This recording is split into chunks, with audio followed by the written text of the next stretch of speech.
Can I really reason with you Xianzhou people? I think I get it now. In your words, this is called looting a burning house, right? But I am trying to reason with you here.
Ugh, that toxic voice sounds familiar. Haven't I heard it before in Arum Alley? You know what? This isn't my first time dealing with the Skyfaring Commission. I can handle your unreasonable ways. But straight up snatching IPC cargo, isn't that going a bit too far? Just as I've said it many times already. Once we've inspected the cargo and completed the security check, you can be on your way. Is there something wrong with your ears, or is it just your brain? I'm hearing you loud and clear. I'm thinking clear. And my answer is crystal clear. Not a chance. Keep detaining my cargo and I'll file a complaint directly with your general.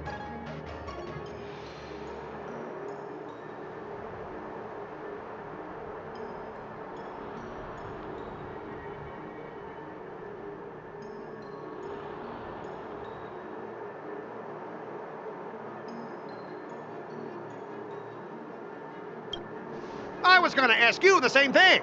Why do I keep running into you? You're staying on the Xianzhou, are you? What terrible luck. Wherever you go, disasters aren't far behind. Aren't you the guest from the Astral Express?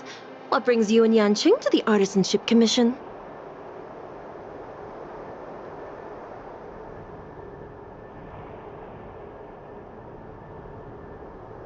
They're in trouble? No, it's me. I'm the one in trouble. Looks like you've met this IPC worker before. I'm not sure if that's a good or a bad thing. I was sent here to deal with the IPC protest, Miss Shikwe. What's going on here? As you know, this IPC transport ship was attacked by the Borison and rescued by the Juming's diplomatic ship. Then the Cloud Knights were instructed to bring it back to the dock for repairs and inspections. And this is Mr. Scott, the person in charge of this transport ship. So, you're Scott. I've heard him mention you. Weren't you kicked off the Lafu before? Why did you come back? Like I wanted to come back. I thought I'd just dock at the harbor for repairs and leave this forsaken place for good. Little did I know, as soon as the ship entered the harbor, a bunch of Cloud Knights showed up and snatched all our cargo from the hold. What do you mean by snatched? I've told you 1,000,000 times. It's a security check. Then why did you bring the cargo to the Artisanship Commission? You even brought in some shady craftsmen. It's obvious you're trying to steal the IPC's patented technology! Listen here. Firstly, the Skyfaring Commission detected dangerous items that could possibly be weapons in your cargo hold. That's why they called me here, to double check. Secondly, where the heck did you get the idea that I'm a shady craftsman? Even if there are dangerous items, what do they have to do with you? It's not even being shipped to the Lafu. We'll just fix the ship and be on our way. We won't unload our cargo here. But you'll have to stay in the port for several days before your ship is repaired and you can take off again. How can we just leave unchecked items sitting here? I understand, but we don't need to disassemble the cargo if it's just a security check, right? In most cases, we don't. However, our scans discovered that the cargo doesn't only contain machinery, but also some substance that resembles biological tissue. Biological tissue? Does this crate contain living things? I'm afraid we'll need to wait for the Alchemy Commission for further confirmation. In any case, according to our regulations, we need to unseal one of the crates for further examination. But this IPC specialist has been hindering us on the grounds of patent secrecy. The Alliance's regulations on biological products are very strict. Without further inspection, there is no way for the Skyfaring Commission to release the cargo. Oh, really? Fine. If anyone lays a finger on that shipment, they'll have me to deal with. It doesn't matter if it's mechanical or biological. It's none of your business. I'm filing a complaint against the Skyfaring Commission's ridiculous regulations. This Mr. Scott seems stubborn and difficult to persuade. Honestly, I really don't want to have a vicious confrontation with the IPC.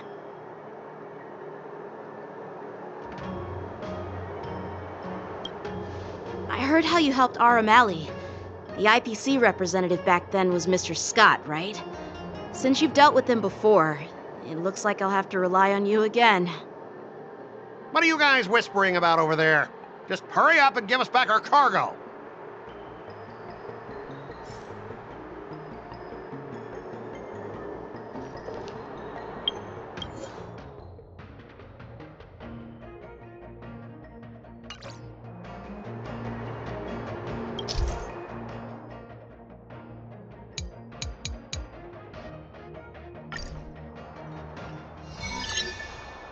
As I recall, this guy won't listen to reason and can only be persuaded with intimidation.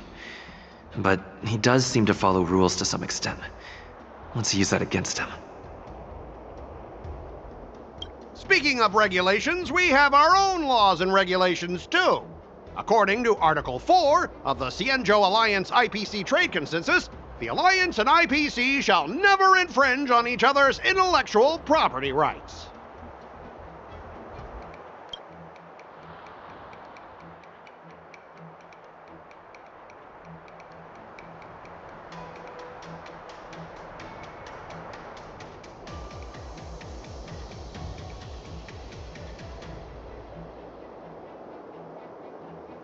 Hey everyone! Meet my old friend Scott. He's very talented, especially at imitating animals.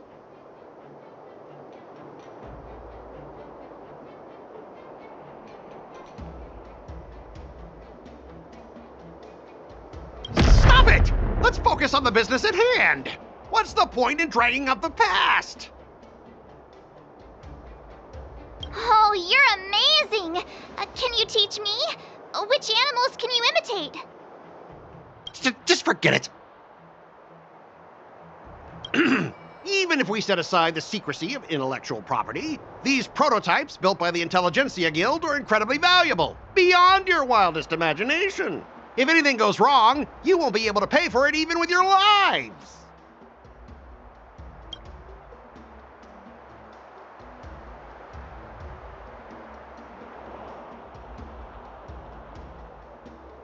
Oh, I've got a brilliant idea. I'll just smash everything with my bat, and then you can hire someone to assess the damage. And that way, your cargo won't need any inspection, right? Calm down.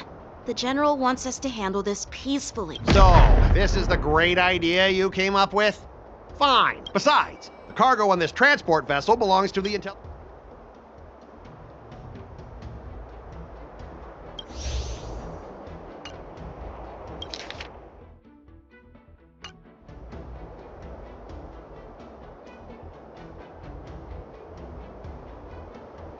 According to the principle of territoriality, since your vessel is stranded on the Xianzhou, the Skyfaring Commission has the right to inspect it.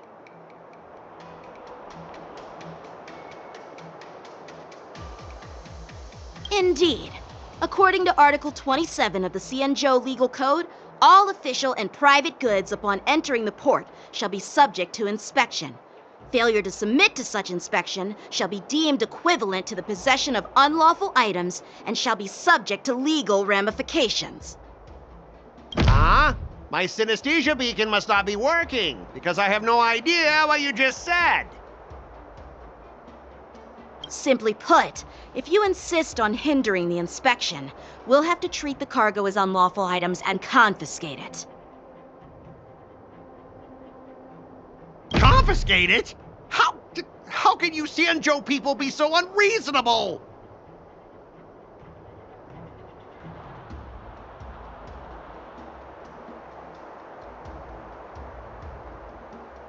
If this were pure point and incoming cargo posed a safety risk, the IPC would take it in for containment and disposal, correct? That's true, but the IPC sometimes makes exceptions. For example, they've always given special terms to Xianzhou vessels. We both need to follow the regulations, because that's how the IPC and the Xianzhou operate, right? As an IPC worker, I have to abide by its regulations. If I make an exception and allow you to inspect the cargo, it'll spell disaster for me.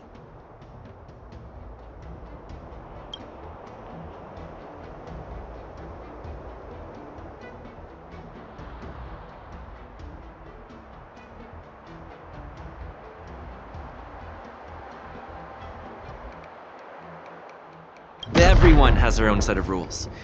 Now that you're on their turf, shouldn't you follow their rules too? Yeah, I get it. I know I'm on the Xianzhou, but if I violate the IPC regulations, I'll be in deep trouble when I get back.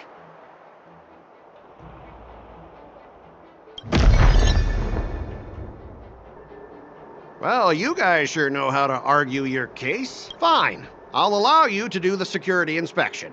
It's just that, I need some time to sort things out. This is a... So, Mr. Scott, are you just stalling for time and planning to leave the Xianzhou as soon as your ship is repaired? To avoid the Skyfaring Commission's inspection?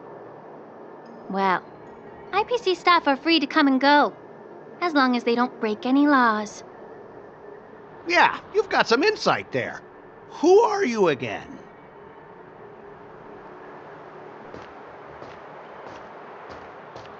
Allow me to introduce myself. I'm Lingsha, Cauldron Master and head of the Alchemy Commission on the... Could she be? Yeah, she's the new Cauldron Master assigned here from the Xianzhou Zhuming.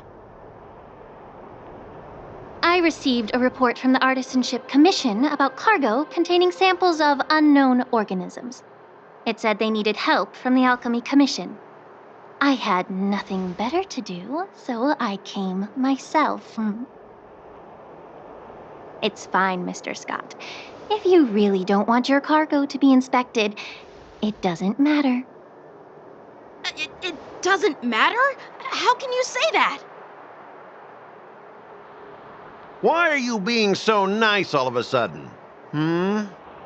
Well, since you're not going to check it, I'll take this crate and be on my way. Is that okay with everyone? Yeah, sure. Why should I object? Not only this sample, but all the goods on the transport ship are yours to keep. Like I said, we won't inspect them. Wait a minute!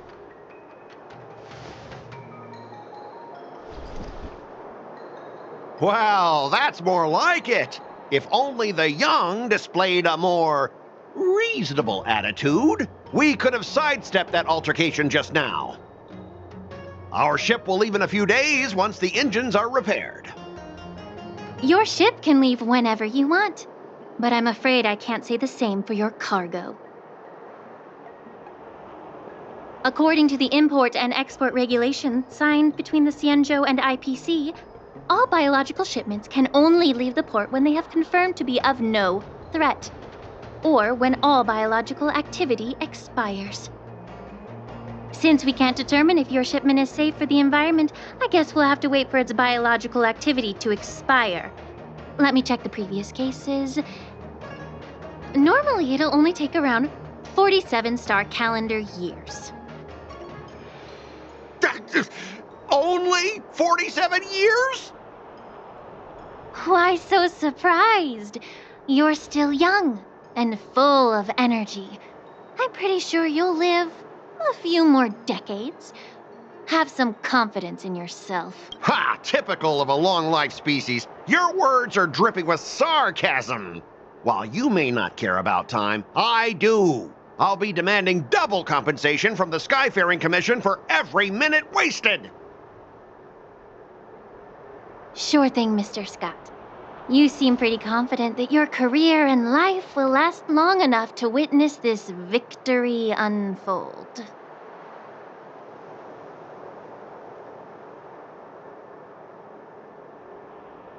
Step aside, guys. Let them do the inspection. But... Come on, we're already in enough trouble. Just let them do the security inspection. And if needed, I can always grovel before the Intelligentsia Guild later. I'm just using my head for what it's apparently good for, right?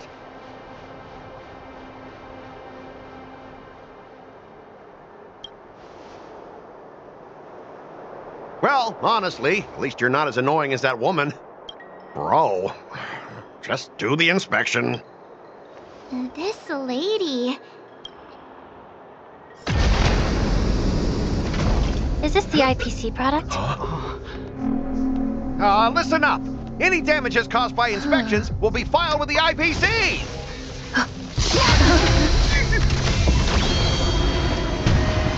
Turn it off!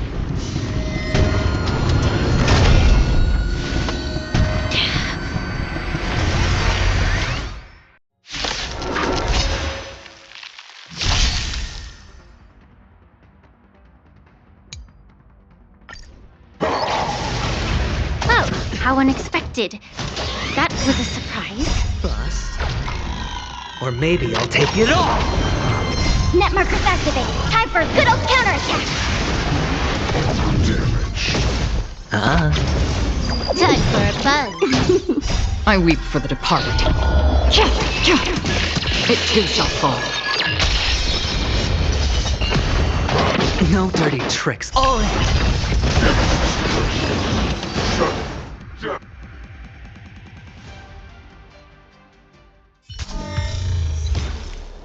Were you seriously planning to leave this stuff unchecked at the dock for days?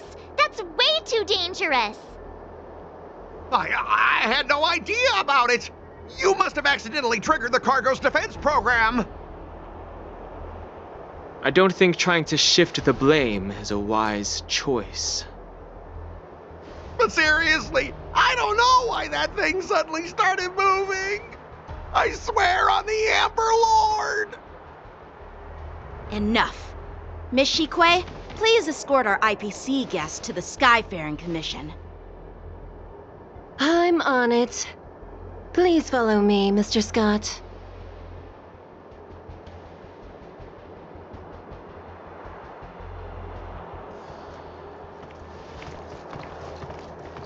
Gentlemen, our preliminary inspection shows that there is indeed hidden biological tissues inside, just like the craftsman feared. I can't even tell if it's ingenium or biological in nature.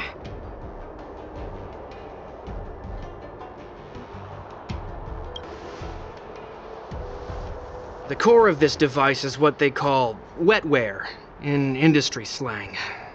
To put it simply, this machine operates with a kind of biological nerve as its control center. I'll take some samples for the alchemist to analyze and figure out where the Why would the Intelligentsia Guild use such unethical technology? Perhaps they're trying to create a new weapon? Whatever the reason is, it's probably why the Borison attacked. No wonder the IPC were trying to obstruct our inspection. I'll contact the Ten Lords Commission and ask the judges to come and give their final verdict on this. According to our rules, all prisoners and weapons involving dangerous creatures must be taken to the shackling prison for further sentencing. After all, it's the safest place on the Luofu. As for you, Mr. Craftsman, please go with the Cloud Knights and explain the situation to the judge.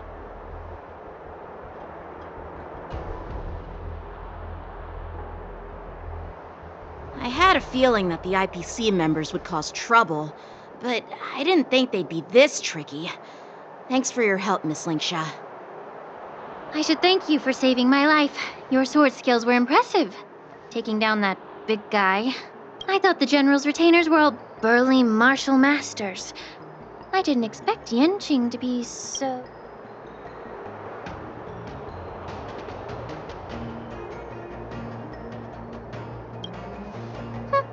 Can't argue with that. As for you, you must be the guests from the Astral Express, right? Saving the Luofu from that crisis. It wasn't. It's still early. So why don't we get some tea at the Alchemy Commission? We can discuss your suggestions for revitalizing the commission. I'd be happy to accept your invitation. And you three are coming too, right?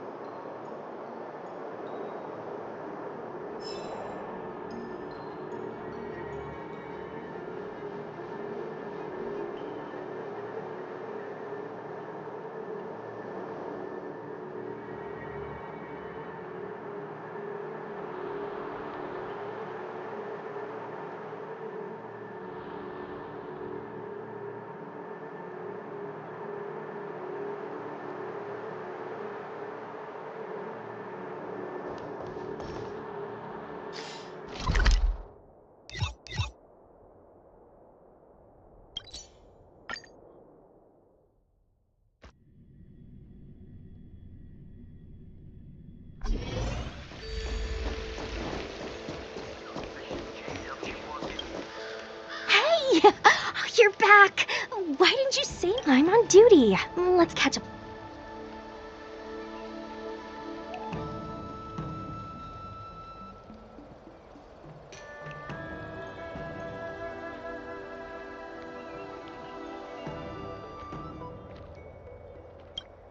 Cut it out. I'm carrying out my sacred duty. Stop hanging around here and find something better to do.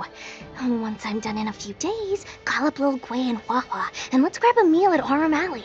It's been ages. Goodbye.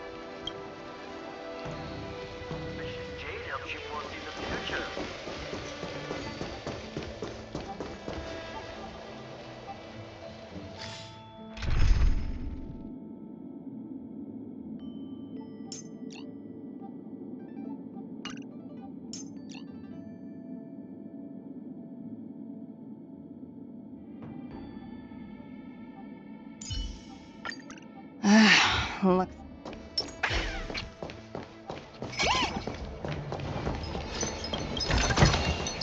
Oh, free stuff. I'm here to pay my respects to the new Cauldron Master. You say you're a realm-keeping commission officer?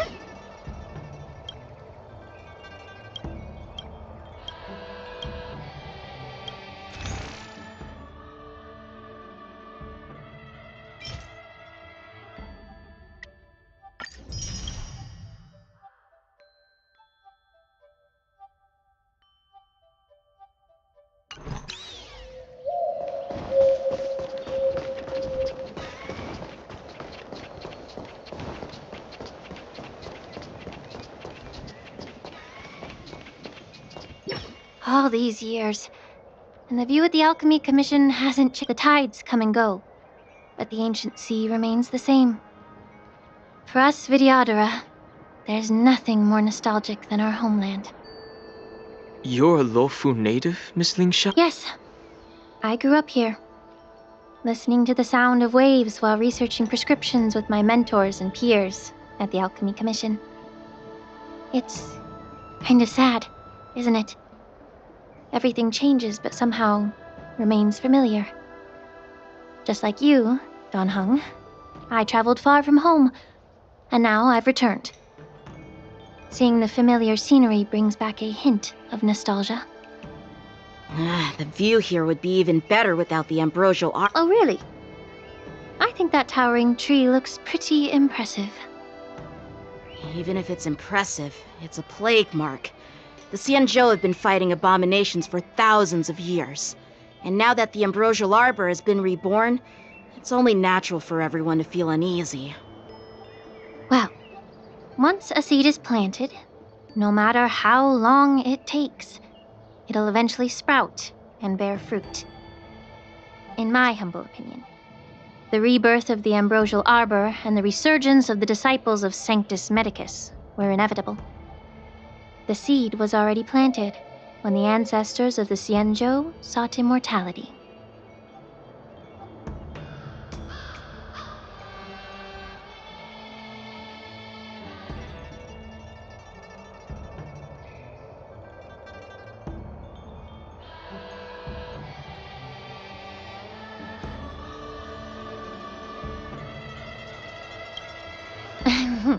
My bad.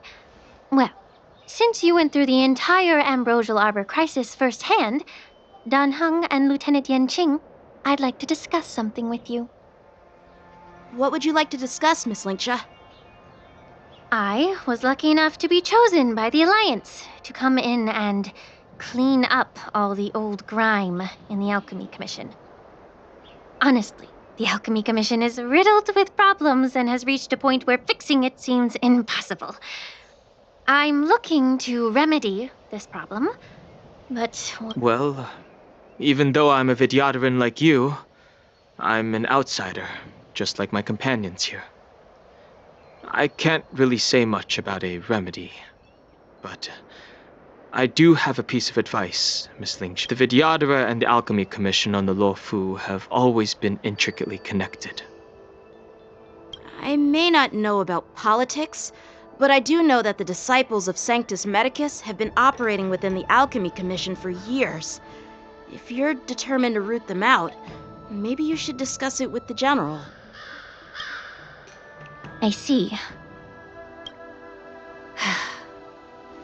While the Lux Arrow from the Rainbow possesses unparalleled power to sever the Ambrosial Arbor, it can't sever mortals' desire to, just like how the Cloud Knights can eliminate the remnants of the disciples of Sanctus Medicus, but are unable to calm the hearts and minds of the people our Xianzhou forebears knew 30 years ago. My mentor served as Alchemy Commission's Cauldron Master.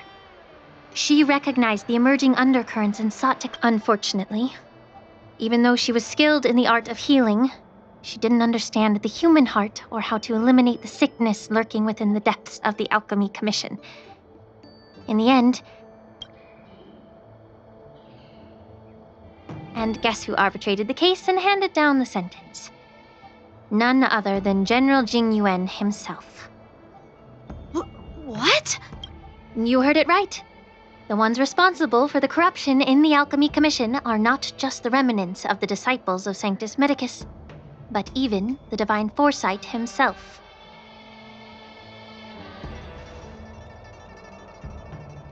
Alas, why is your face turning pale, Yanqing?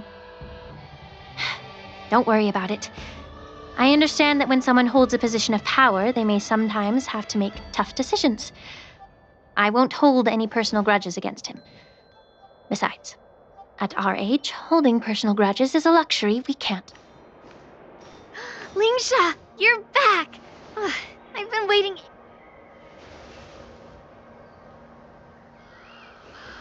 Yunli! Why aren't you with your grandpa? What brings you to the Alchemy Commission? Well, let me take this opportunity to introduce you to Yanqing, What a You!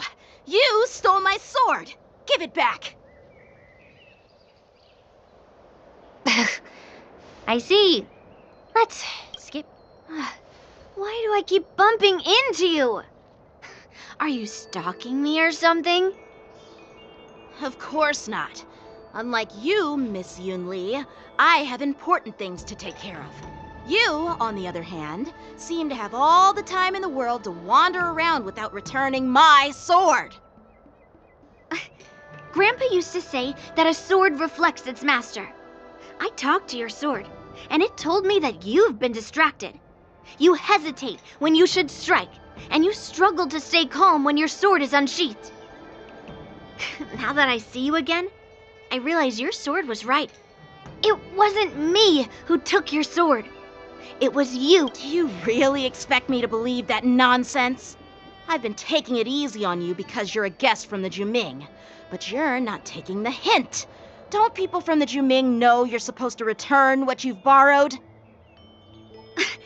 Just look at this flying sword. Even if I gave it back to you now, it'd just be taken away again in a few hours. You know the Cloud Knight saying, a Cloud Knight must never let slip their weapon. Yes? Well, sure, I can give it back to you now, but on the battlefield, that's a whole different story. Poor flying sword. Fine! You don't have to give it back, because I'll take it back myself.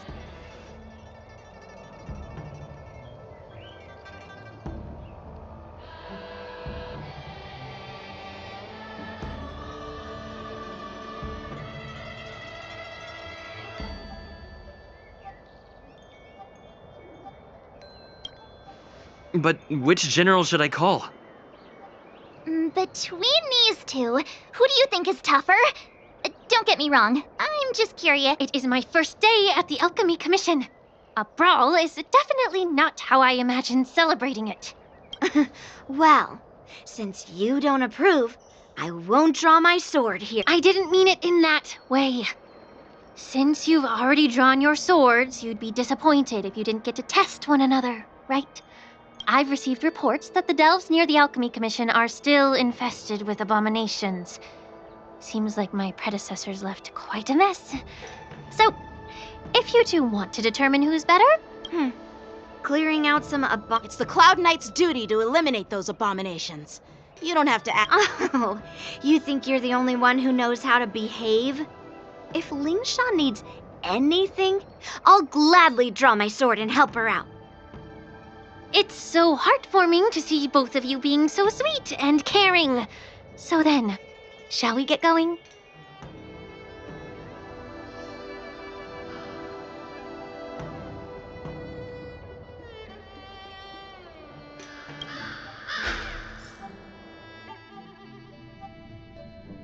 Ever since the disciples of Sanctus Medicus were eradicated, their experimental abominations have been festering here. If you want a contest, I'll be the referee. The one who kills the most abominations within an hour wins. Lingsha, as always, you're still an expert in making unpaid work sound so noble and grand. It's for your own good, little Yunli. While you desire to compete against each other, I don't want to see either of you getting hurt. That's really thoughtful of you, Cauldron Master. So, are you both...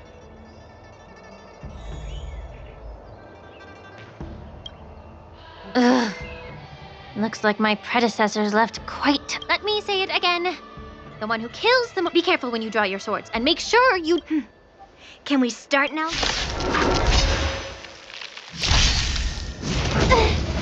How many can you block?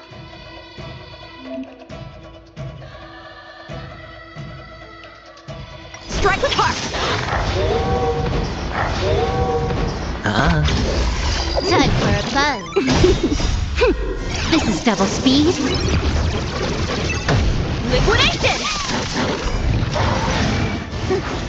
I didn't expect someone who can't even hold on to a sword to actually have some skill. Blade and flash! Stand to earth! You've got style with those moves, but you're not striking where it counts. It's such a shame to see you misuse your sword like that.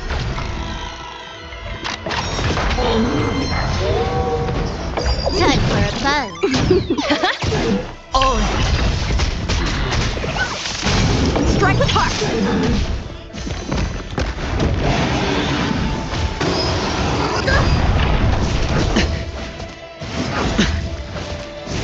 no dirty trick. watch your head.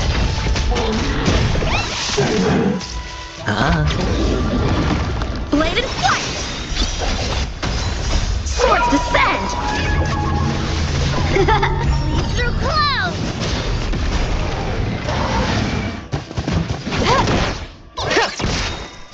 Right! Investing in victory means playing the long game! No.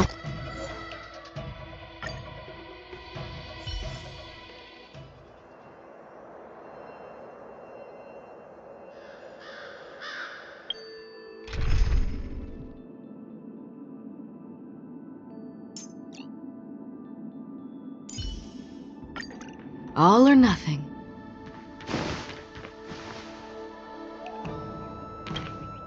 Ugh. Let me say it again. Be careful when you draw your swords, and make sure.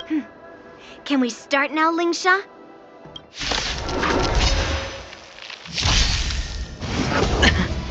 How many? Strike with heart! Time for a buzz. This is double speed. Destined for oblivion.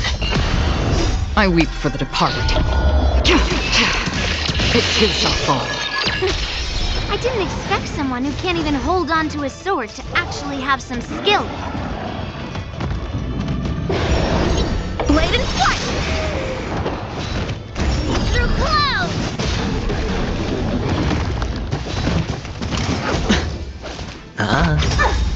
Bust. Or maybe I'll take it all. Oh.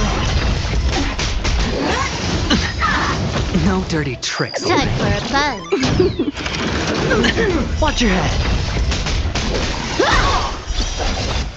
On the still waters of oblivion. No dirty tricks. Again. Strike with heart! Swords descend!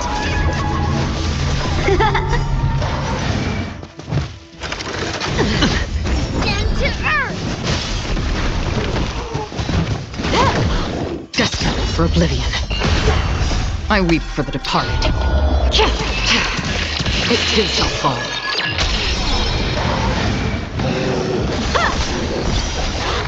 Watch your head.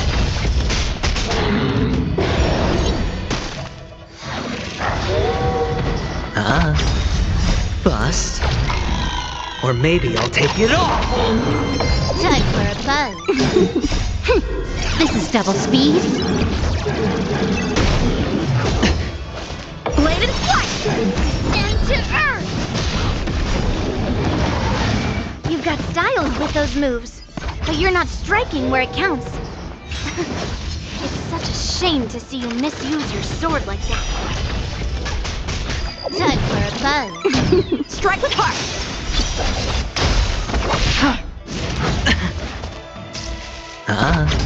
Blade and flight! Swords descend! I weep for the departed. It too shall fall. Through clouds! I win, Miss Yoon Lee! You got lucky. Why don't you just give me back my sword, sincerely apologize, and then go cry your eyes out to your grandpa? Consider yourself lucky that I'm not interested in your rusty sword, as I don't have the nasty habit of snatching other people's weapons. All you did was chop down a few monsters. Don't get carried. If you think you can just take this sword from my hand, go ahead.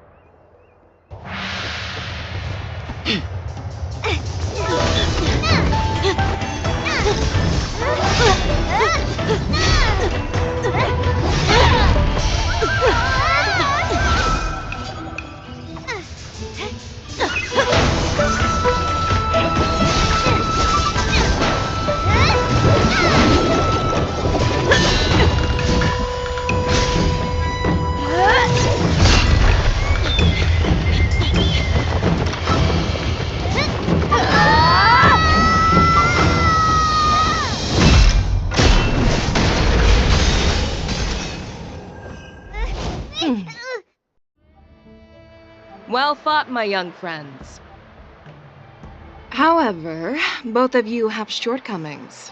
One of you focuses on dodging and weaving, while the other relies on brute strength, trying to take down targets with a single strike. Who are you? Me? I'm just a patient seeking medicine from the Alchemy Commission. A passerby, if you will. I thought I'd see my fill of impressive fights during the war dance. Yet here I am, able to witness a remarkable fight at the Alchemy Commission, of all places. Well, the Lawfu is never short of surprises. However, I have a small suggestion for you.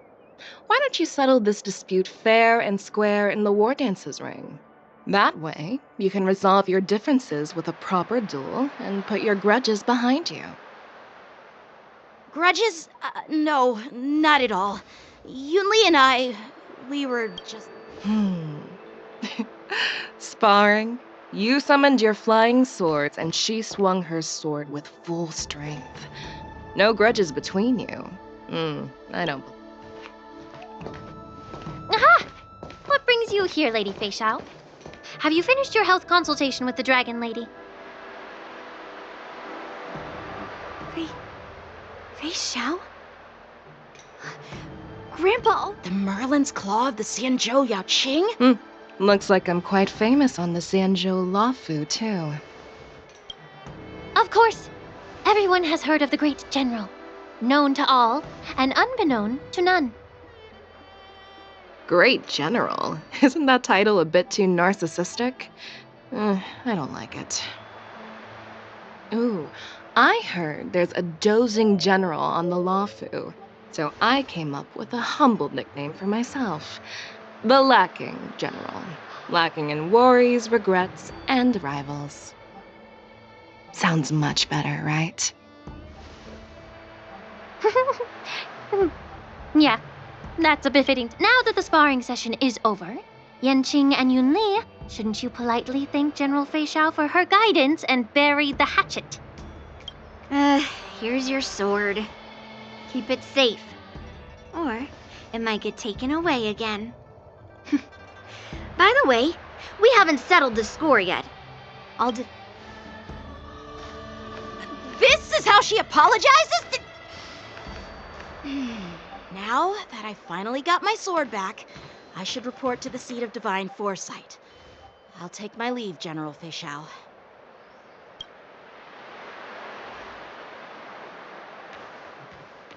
Oh, by the way, Miss Lingsha, if you've got some free time, I'd like to invite you to the seat of divine foresight for a chat with General Jingyuan. I think there's more to those personal grudges you mentioned earlier.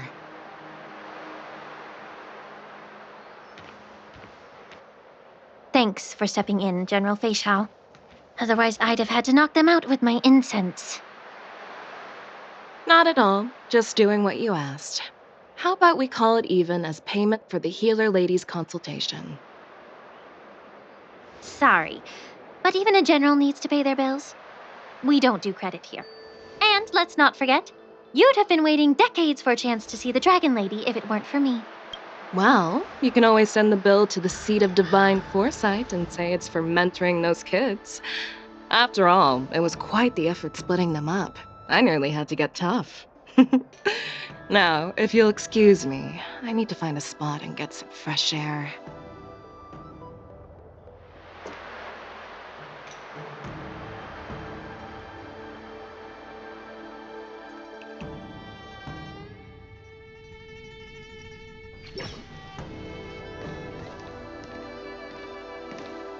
Back already?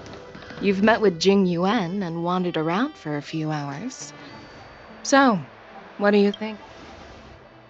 It appears that the Divine Foresight is using this war dance as a show of strength to convince everyone that the Lawfu is prospering after the Ambrosial Arbor crisis.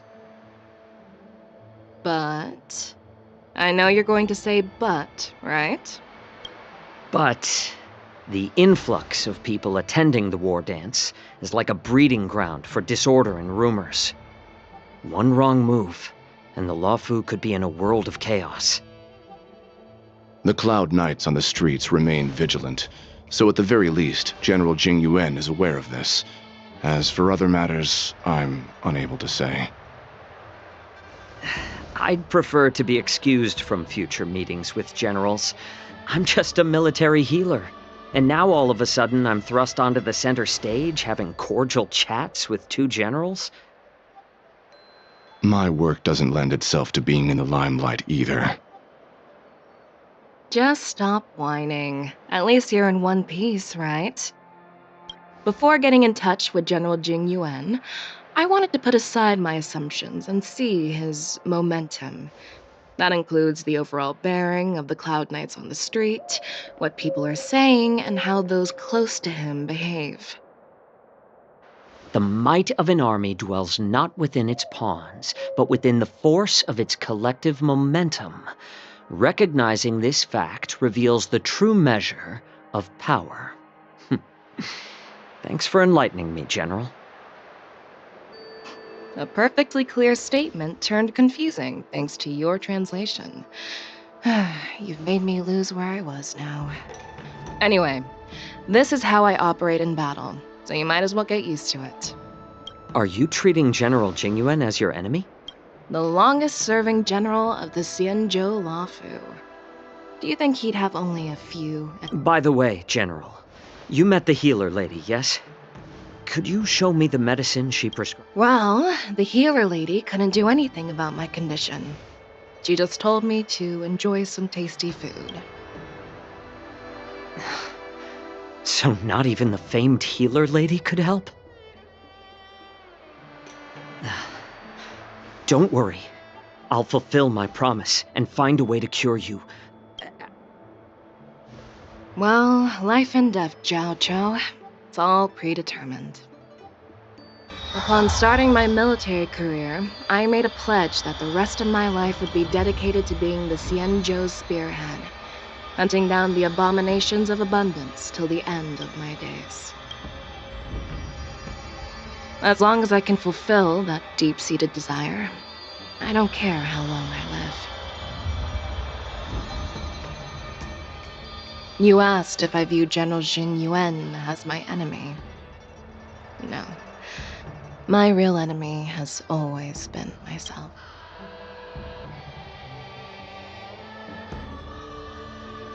Enjoy some tasty food. So, what's for dinner tonight? Jeez. You really know how to read the room, don't you? You guys figure it out for yourselves. I'm due to catch up with an old war friend I've not seen for quite...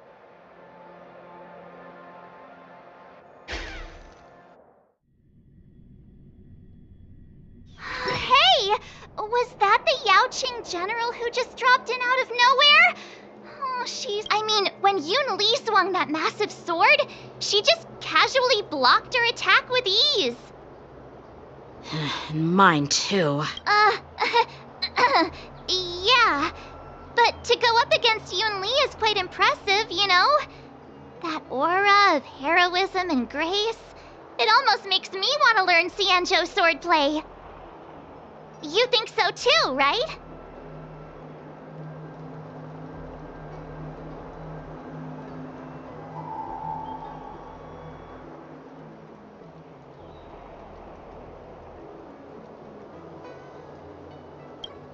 I agree. General I was actually hoping you'd give Yenqing some praise. Thanks for the kind words, Miss March. The war dance is coming up, and I've been chosen to represent the Cloud Knights in the ceremony. I've had my fair share of defeats lately, and even though I know there are always more skilled swordmasters out there, seeing General Fei Xiao's skills today has made me feel a bit uneasy again. Don't underestimate yourself. After all, generals won't fight in the ring during the war dance. Just remember the state of mind you had when you single-handedly took on me and Blade, putting life and death aside. With that mindset, you can prevail against most challengers. I see. Thanks for the advice, Master Dan Heng. By the way, now that today's events are over, General Jing Yuan wants to invite all of you to the seat of divine foresight. I bet it's about how to deal with the. I really don't want to get caught up in grown-up games so soon.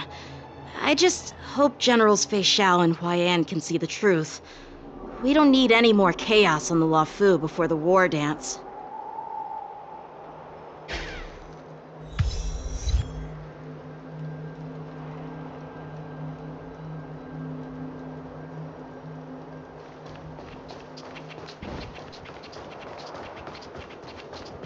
Need your extractor cleaned or your star skip service?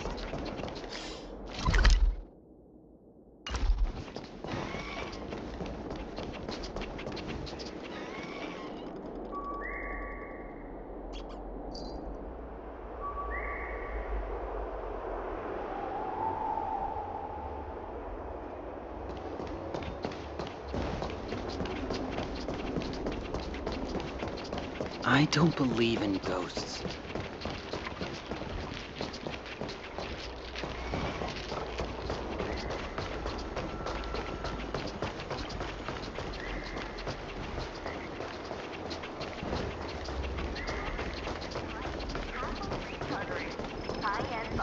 The best choice for galactic commerce.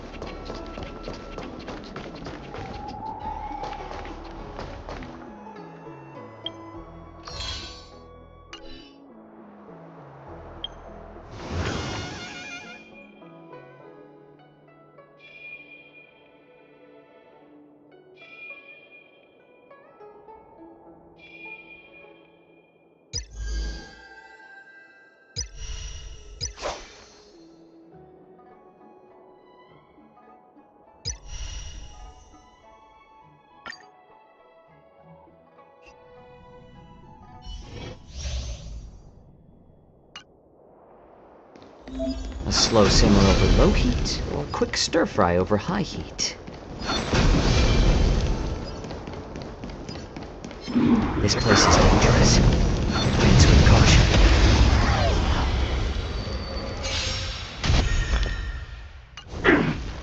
Refusing the toast. A little more heat. No manners, huh? Who will it be? Time for a shot. Nap time. Cleaning up now!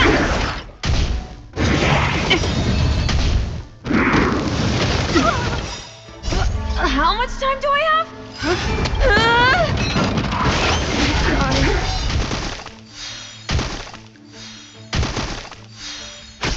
It's better to make no move.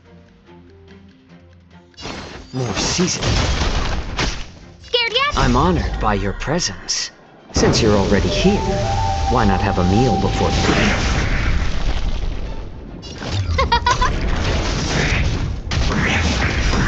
Everything is ordained by the stars. Oh, stars, give these trailblazers your blessing!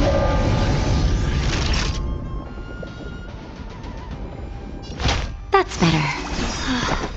Oh, sorry for bothering you.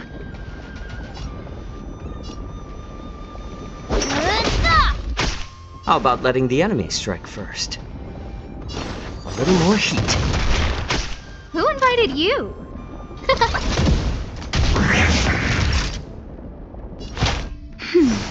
Saving me won't earn you any favor. More seasoning. No manners, huh? I'm honored by your presence. Since you're already here, why not have a meal before you leave?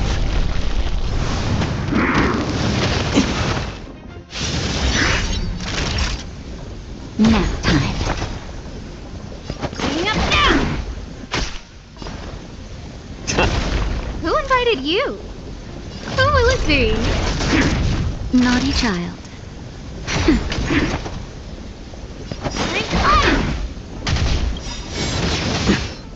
How much time?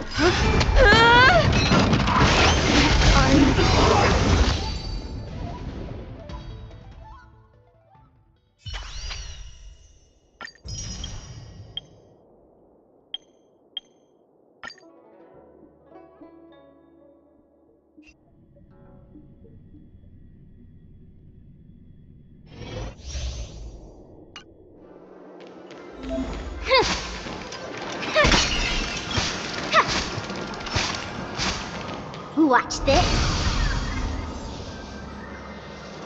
Watch this. Huh. Better surrender while you have the chance. Huh.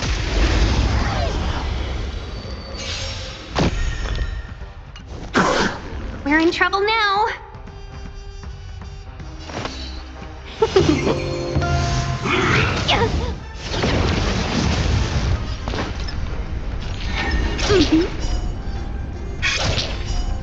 Gotcha.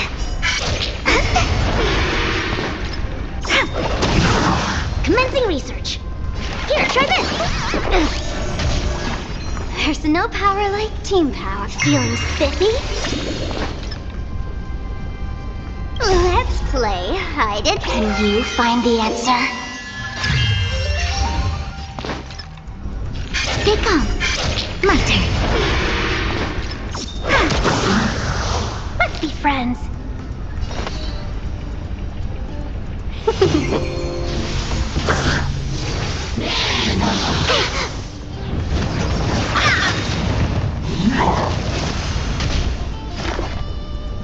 Deep breath. Better late than never. 1,000 wonders to raise your spirits. Fight it's one! To travel far. Ride them all! Taste. Come on.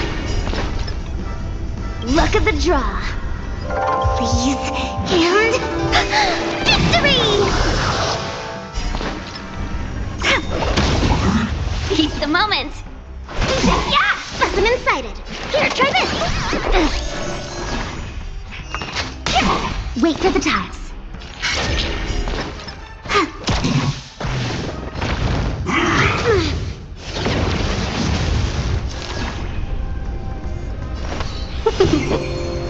Commencing research. Let's play for a while. My turn.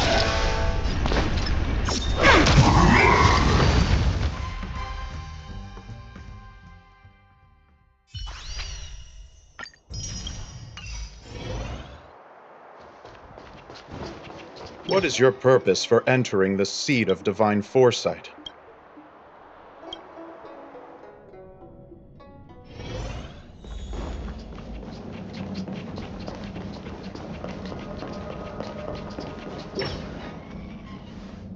Earlier at the Palace of Astrum, I introduced these guests from the Astral Express to you, Elder White.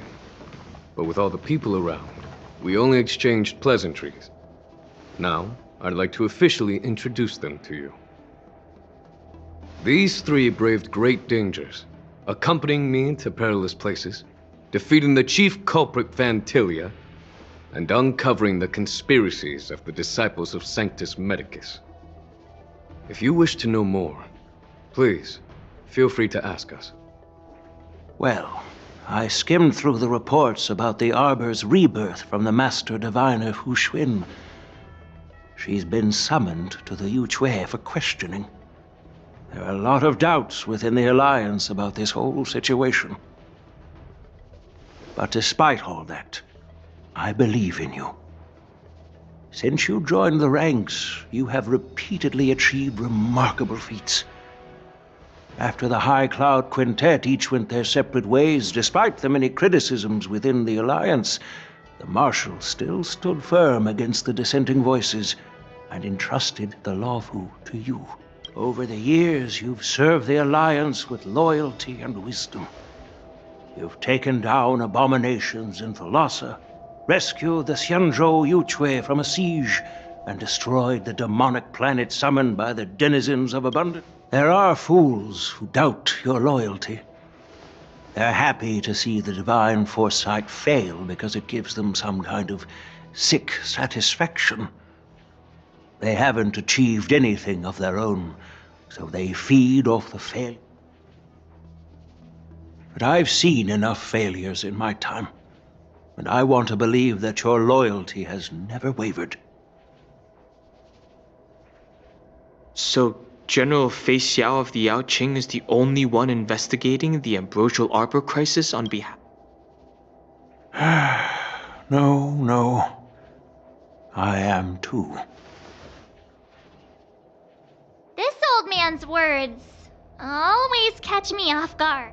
The Marshal ordered me to come to the Xianzhou Laofu, but the document only says, attend the war dance and listen to Fei Shao's questioning.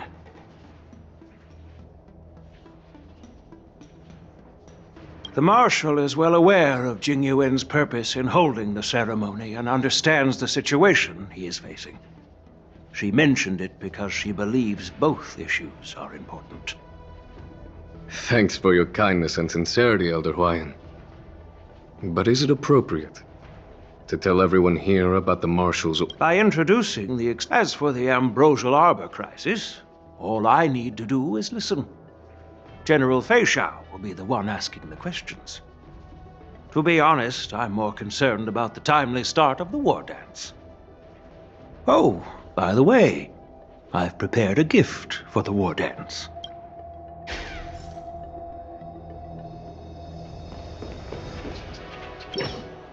Yes, it's this case right here.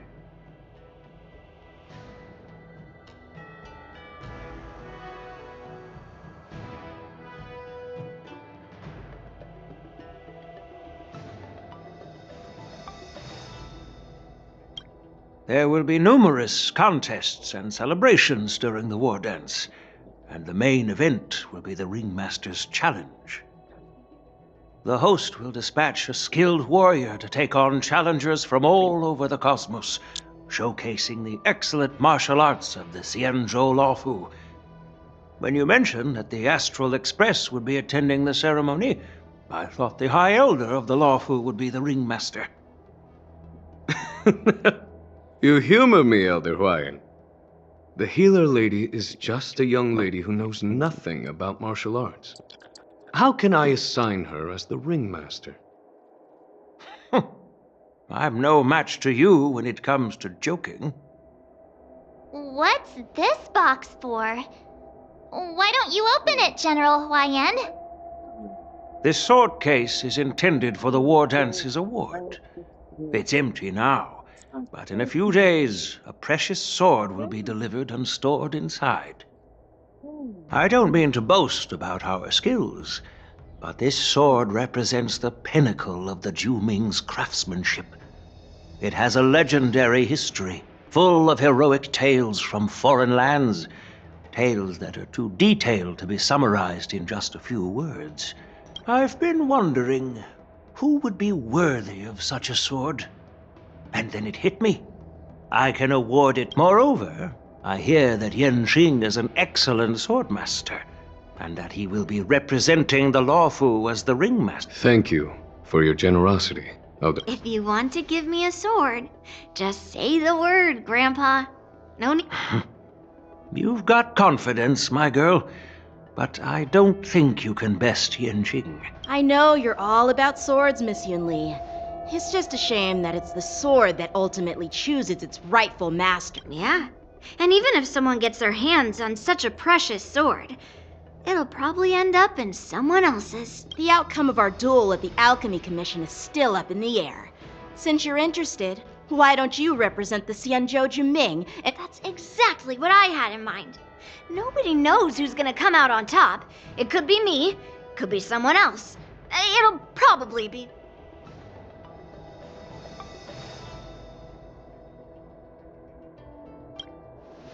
Not to be rude or anything, we've been watching their drama. I'm dying to find out who beats who. Quiet down. We have other guests here. I've prepared this sword to add some excitement to the ceremony, not to have you two squabble. It's not a good look for the Alliance.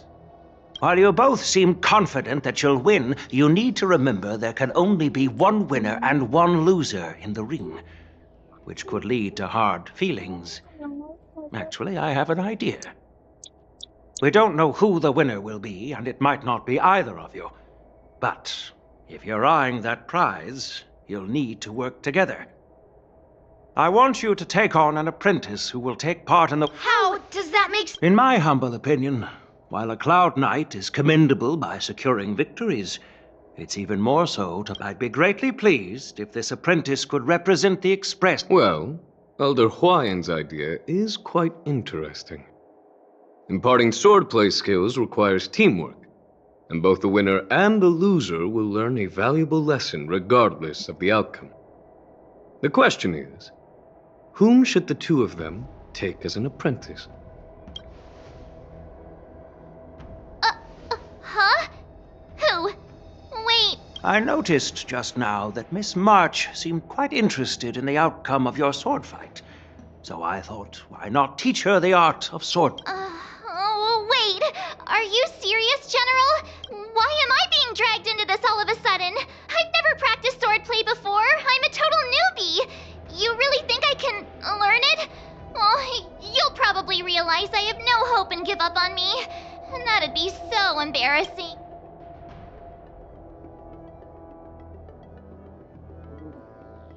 Isn't this a perfect chance for you? I remember you mentioning that you wanted to learn some sword moves. Yeah, I did say that. But this is all happening. Miss March is like a piece of jade in the rough, just waiting to be shaped. The war dance is the perfect opportunity to see what heights she can reach. I appreciate your kind words, General Huayan. But won't teaching me swordplay be a waste of Yanqing and Yunli's time? They should be preparing for the ceremony. Plus, I heard that each swordmaster has their own special moves. What if they let something slip while teaching me? If everyone knows each other's tactics, won't that make it hard to catch people off guard during the war dance? That's considerate of you, March 7th. But don't worry. It'll take you at least a decade of hard training before you can even start learning special moves. No need to freak out. A few Juming swordplay tricks will mean you'll be more... Looks like March's curiosity has been piqued. The whole point is to know each other's moves. Defeating your opponent in just one move? How boring would that be? Plus, what really decides a swordsman's fate isn't some special move. It's the... So Miss Yunli has already agreed. What do you say? General, I haven't graduated yet. How can I be qualified to teach swordplay to others? So you're admitting your defeat, huh? If you're not even confident to teach, why don't you let me be the Yanqing, teaching an apprentice is also a way of honing your own skills and gaining insights. You've been an apprentice for years. It's about time you looked at swordplay from another perspective. I see, General. Now that Yanqing has agreed too, it all comes down to Miss March giving her nod. It's up to you to make the final.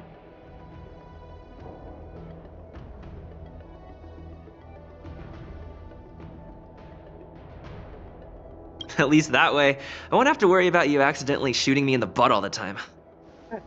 Hey, I've never missed my target. Then I'm on board. Thank you for your kindness, General Huayan. Great! Starting tomorrow, Yanqing and Yunli will teach you the basics of the Cloud Knight's swordplay. Yunli and I will head out and purchase some sword practice equipment for Miss March. Think of it as a little initiation gift. You're too kind. Wait, you're giving me a gift? Shouldn't it be the other way around?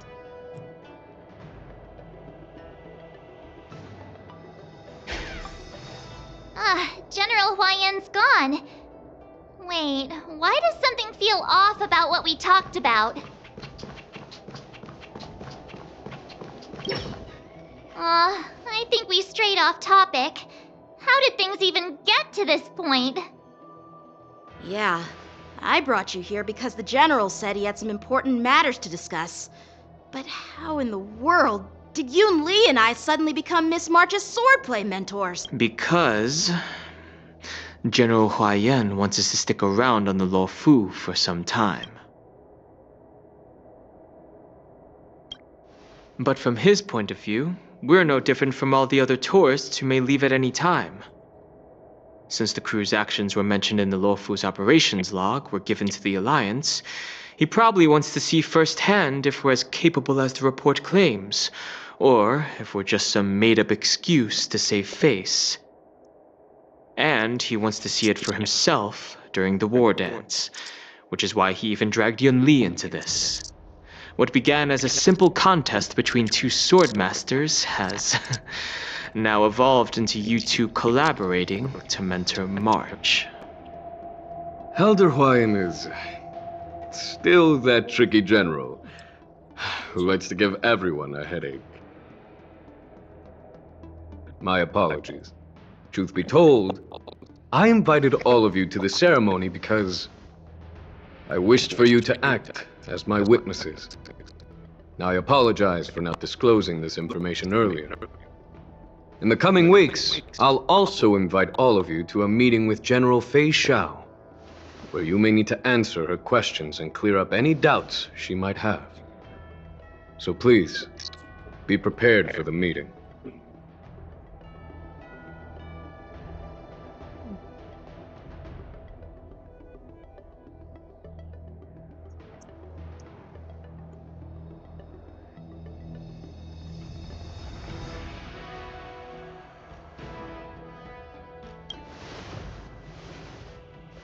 Don't worry, General.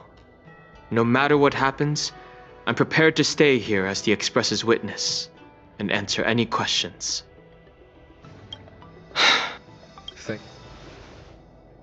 General, I know there isn't much I can do to share your burden. As the Lawfu Ringmaster, I won't let anyone defeat me in the war dance.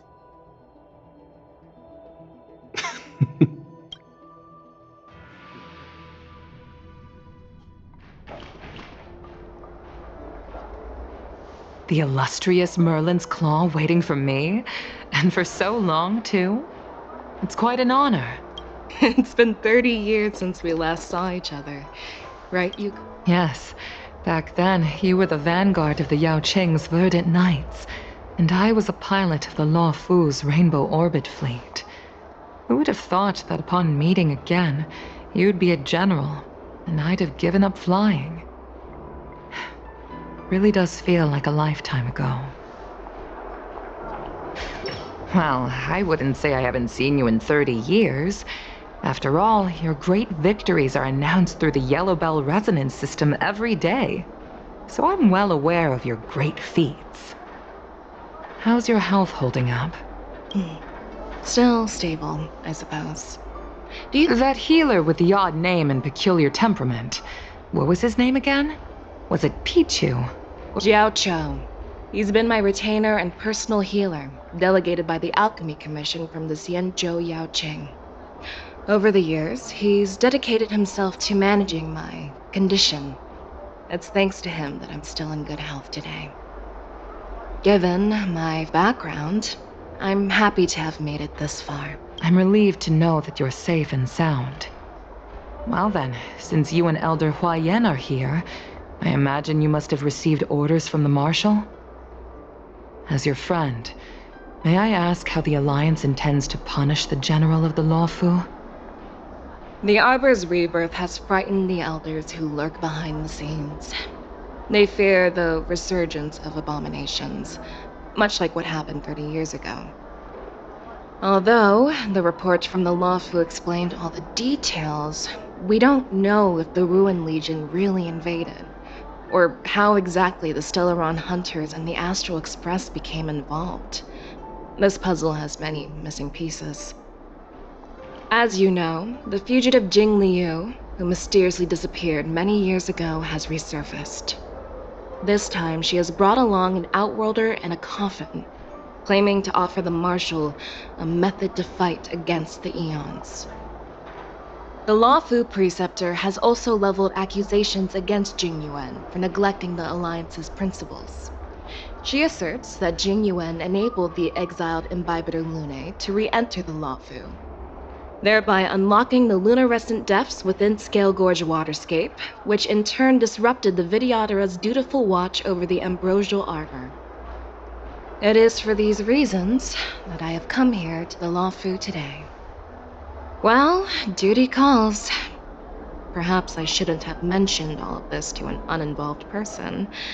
But since we once fought together, I didn't want to keep you in the dark. Perhaps. I understand. I'm sorry. I was out of line. I know I shouldn't be defending General Jingyuan right now, but... well, the Law Fu has enjoyed centuries of stability since the end of the sedition of Imbibitor Lunae, much of which can be attributed to General Jingyuan's masterful strategy. Unfortunately, for long-life species, enduring through the ages always culminates in a failure that undoes all previous achievements. That's true. And that's why I'm also here for another purpose. Hule? You mean that Hule? The Borisin warhead? The same Hule who has been imprisoned in the Shackling prison for over 7 centuries?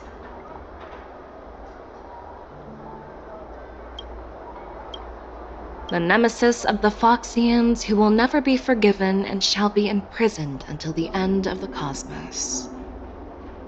I can't quite remember the exact wording, but... usually, only emissaries from the Xianzhou Yaoqing Skyfaring Commission visit him once every century. Why do you have to visit him now, of all times? The Foxians and the Alliance made a pact to combat the abominations, aiming to achieve justice and free their kin. That werewolf monster is to be forever imprisoned in the dark recesses of the Shackling prison, facing unending retribution. Given the situation on the Luofu, those on the Yaoqing are concerned about Hulei's imprisonment.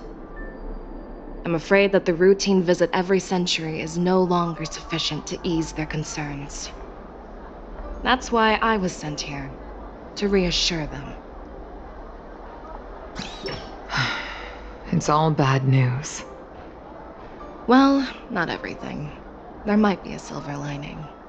Oh, by the way, I found some clues about the thing you asked for. Tell me more. The Verdant Knights followed the route you mentioned and discovered the wreckage of the Whistling Flame ship. Unfortunately, there were no survivors and no cargo. However, someone had already been on the scene before we arrived. Our people? Or someone from the IPC? No, neither. Yukong, have you heard of a person named Ron May?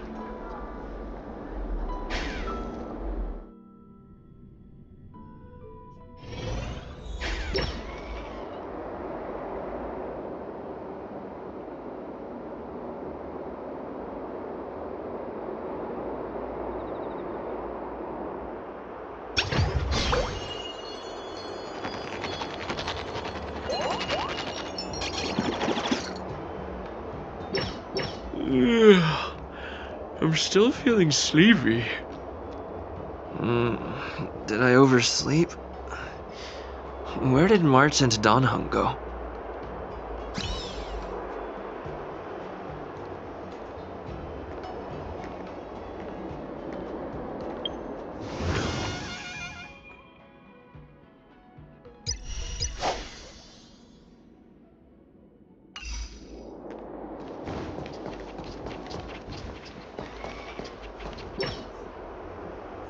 There you are!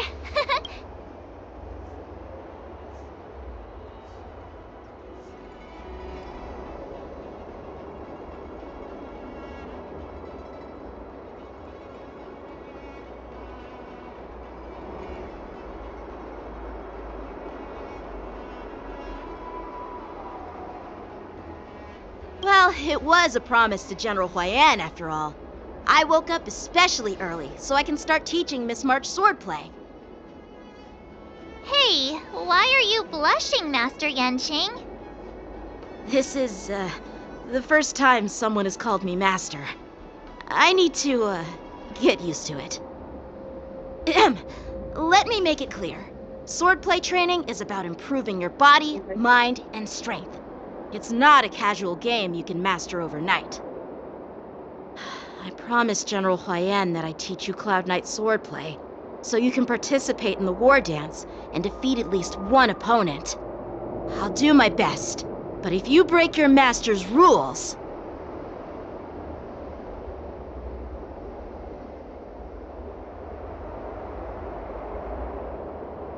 Fine. A promise is a promise. Since I promised to study hard, I'll do my best. Great! That's... March is in your hands now, Yenqing. Don't be too easy on her. Dan Heng, do you even have a heart? Did you lose it somewhere? By the way, where's Yunli? I've found a quiet spot in the back garden of the Palace of Astrum for our first lesson together.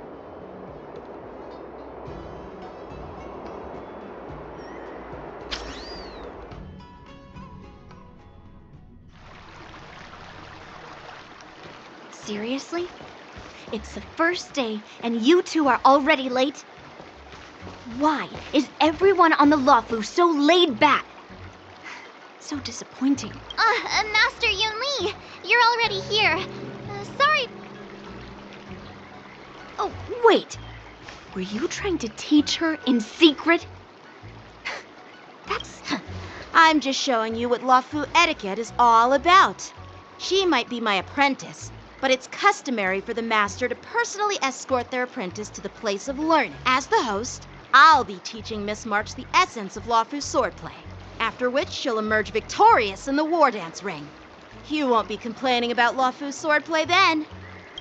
Stand aside, rookie. Let me show you how we Zhu-Ming sword masters treat their apprentices. Quickly, over here, Miss March. This is a reverse mentorship gift from me to you. I hope you put it to good use.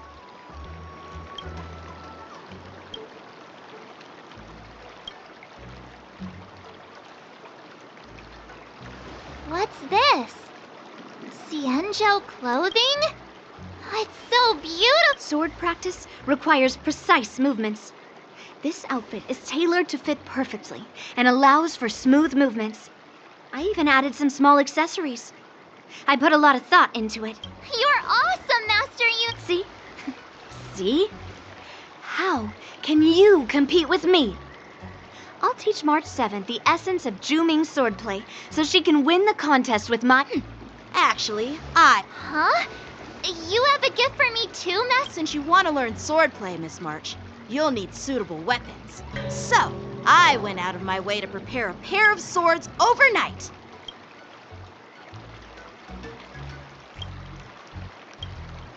Unfortunately, I didn't have time to ask the craftsman to customize the swords for you, but I did my best to choose ones that look nice and are suitable for a beginner. I hope you like them, Miss March. Thank you, Master Yen. Bet you didn't see that one coming, did you, Yunli? The real competition is just getting started. I'm so lucky to have two great masters. But why does it feel like things are getting a bit weird?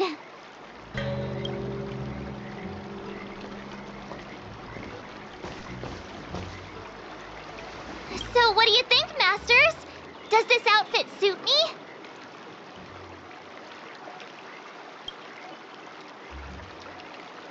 Perfect. I chose it carefully. It's perfect for beautiful young swordswomen like you and me. All right, let's get started with the training. The person next to me is a Cloud Knight instructor I've brought in. For your first lesson, try exchanging a couple of moves. Wait. We're having actual combat training for the first lesson? Isn't that a bit too intense? Well, I heard you have some experience with archery and martial arts. The first thing we're going to do is see just how strong your fundamentals are. Come on. Step forward and strike with the sword in the most natural way you can think of. It's important for us to grasp your natural movements so we can decide where to start and what you need to learn. If you're ready, let's begin.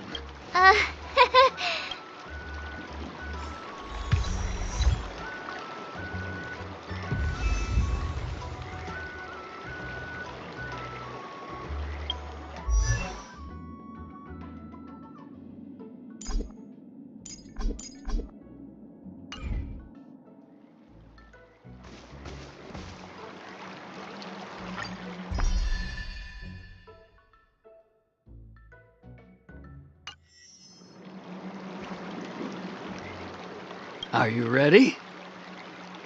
Yeah, I'm ready. But Then I apologize in advance, Miss March.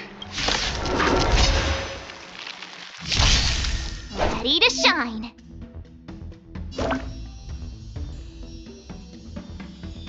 Please have some tea. Pay close attention, Miss March. Lafu's swordplay is all about being swift and agile in your movements. Ignore him. Strength is everything. Like this? 10 of you. Well done! Practice is over. Swords descend!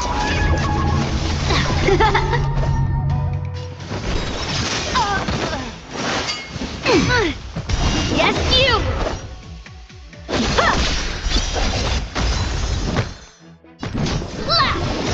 Ready to shine. Oh, I get it. With a true heart, I'm starting to get the hang of it. How many can you block?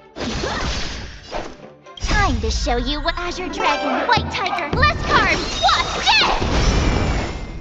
What are you mumbling about? Isn't this, sword technique? Shouldn't I be saying something cool? Right on time. Yes, you! A one-time enemy.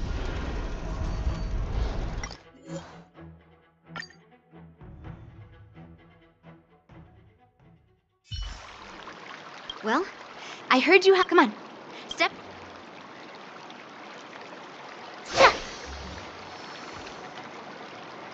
Are you ready?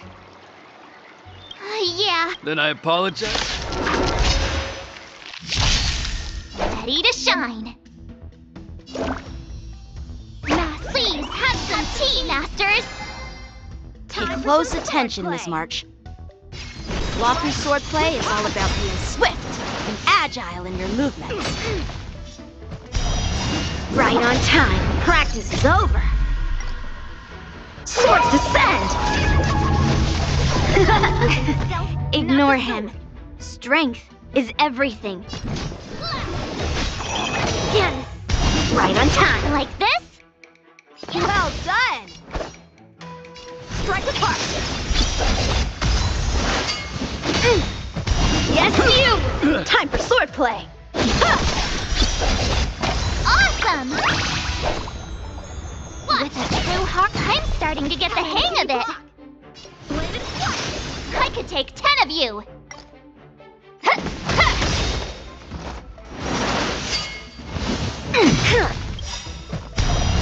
Yes, you!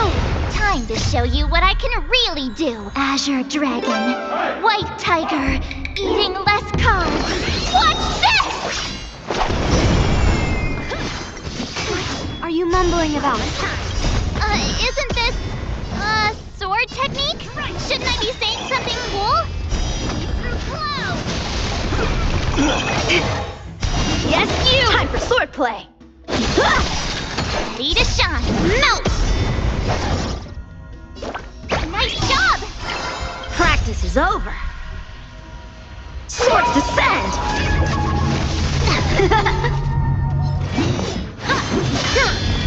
Descend to earth! A one-time enemy.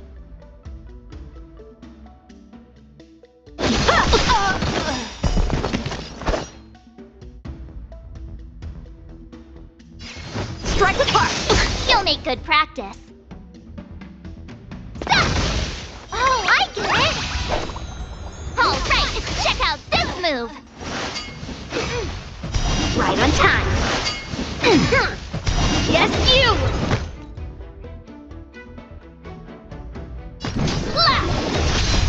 Melt! Severing mountains! Here you go, Master! Right on time. Time to show you what I can really. Azure Dragon, White Tiger, less cards, Wasp, dead! A one-time enemy.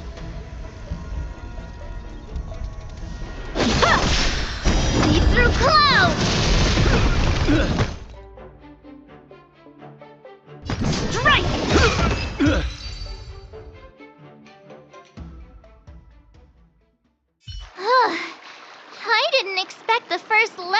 going to be so intense. Miss March has quick hands and a flexible body. She's a perfect fit for practicing Lawfu swordplay. However, she lacks strength, and her strikes were a bit unfocused. But don't worry, that's totally normal for beginners. Once she starts practicing Juming swordplay, she'll make heaps of progress. Given the situation, I believe Miss March should start by working on her strength. Seriously, do you actually know anything about swordplay, or what? I could ask you the same thing. Dual swords require agility. So what's more important than footwork? Instead of focusing on her strengths, we should address her weaknesses. The drawback of wielding two swords is not generating enough force. What good is being quick on your feet if you don't have strength? It's not like we're dancing here. Skilled swordmasters know how to play to their strengths and work on their weaknesses. Start with what you're good at, then tackle your weaknesses. That's the right way to learn. You're quite the theorist, huh? Theorist? You claim to be able to talk to swords. So what does that make you? A lunatic? Hey, it's only my first lesson, and you're already arguing. Come on, calm down, masters. I'll have to improve both my footwork and strength anyway, so it doesn't matter which one comes first. But it does matter. Just listen to me, March 7th. Aww.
Dear Himeko, Mr. Yang, and Pom Pom, we're all good here on the Xianzhou Lafu, so no need to worry. By the way, how's your trip going?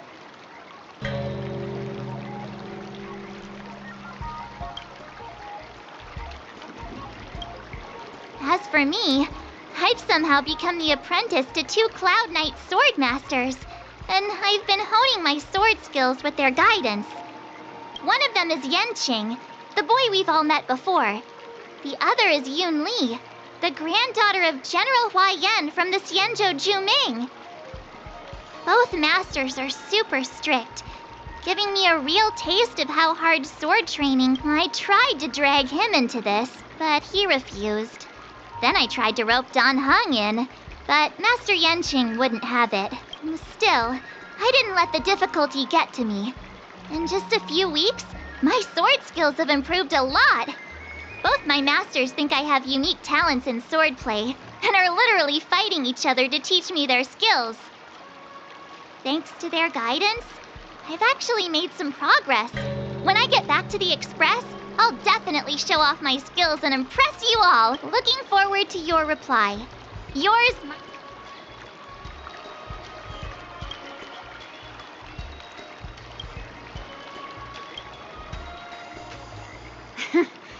Well done.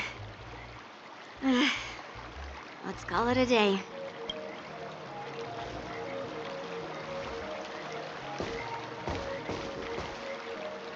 Miss March's sword skills are really coming along. She'll hold her own just fine in the war dance.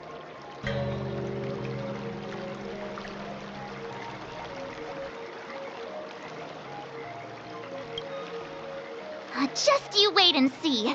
I'll show off my skills in the ring and win a match. I'll make both of you proud. Can you believe it? March 7th has actually become a pretty decent swordmaster in such a short time. Now I understand why Grandpa always had a grin on his face while training. Are you sure he wasn't laughing at... Oh, shut up! It's all thanks to your amazing... Miss March, you're really getting the hang of wielding dual swords. If you're keen on advancing, trying out different Xianzhou blades can improve your touch. Oh, let me see. Which sword is the most powerful? Single sword? Great sword? Or maybe a flying sword? There's no such thing as the most powerful sword. It's all about the skill of the swordmaster. Yanqing wields several flying swords, while I only wield one. But remember how I kicked his butt at the Alchemy Commission? First, you didn't kick my butt. Second, you'll never kick my butt. Third, how about we settle this right now and see who kicks whose butt? Yeah, I'm up for that. And if I kick your butt, you'll drop out of the war dance. Why are you two arguing again? I thought things had been improving between you lately. There was talk that the leading disciples of the Law Fu and Juming generals were supposed to face off in the war dance, but for some reason, they suddenly teamed up to train an apprentice of their own. Turns out...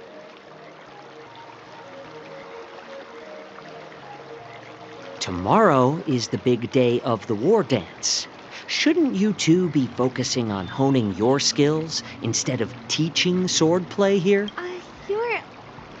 You're... Oh, that's right! You're the pink-haired fox from the Yaoqing!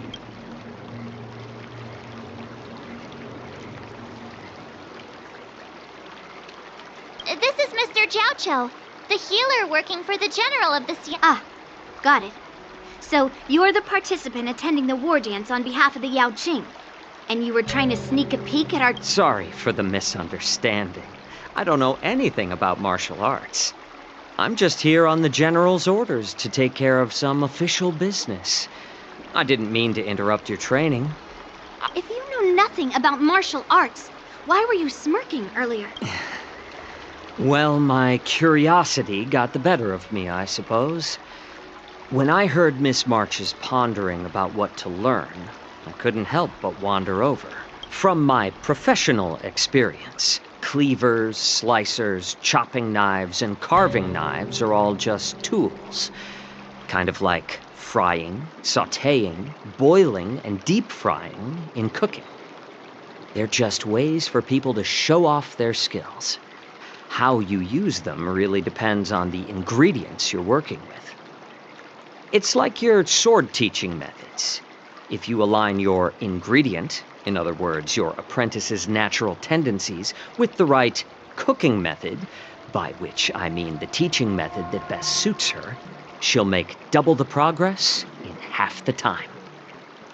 For example, golden eggplant tastes best when fried, cloud peppers when stir-fried, and yellow boulder beef when simmered.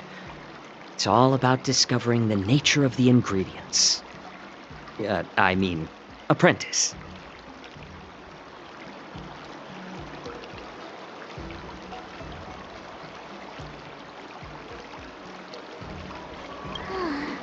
All this talk about food is making me hungry. Aren't you a healer? Why are you talking about food? Well, it's just a metaphor. The medicinal school I follow on the Xianzhou Yaoqing is called the Ranja School, that specializes in food therapy.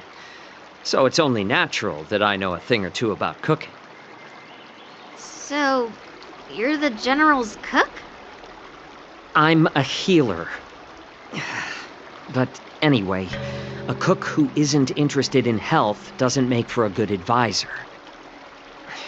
Fine.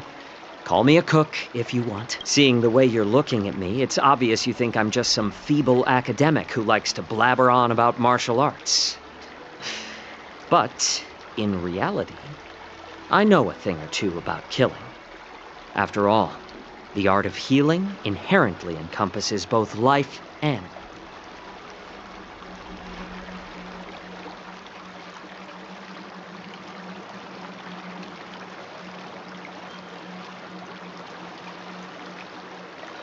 Why is this guy suddenly getting all serious with kids? Do you recognize this bottle of medicine in my hand? No. This is called tumble dust. An extract... Is it poison? Well, it depends on how it's used. With just one drop, it's able to numb a patient's body during surgery, making them painless throughout the entire process. Increase the dose or the potency, and it'll slow the metabolism, making the blood thin and resulting in the loss of all senses. Even long-life species cannot escape it. This thing can save lives or take them. It's more powerful than the swords in your hands. That may be so, but still, I prefer settling things with a sword than... Huh. Looks like I did get you all wrong. You're not a feeble scholar, but a sinister and despicable one. Hey, why the insults all of a sudden? I'm just sharing some medical knowledge here, not persuading you to poison. Seems like you get real excited when talking about poison. I can't tell if that's an honorable thing or sinister. Picture this. 2 individuals. The one standing is full of malice. The other lying down is honorable and righteous. How can the one who's lying down label the one in the throes of combat, where life and death hinge on a singular moment? Every idea fades into nothingness. The only thing that matters, surviving the battlefield, reshapes all notions of worth, be it integrity or treachery.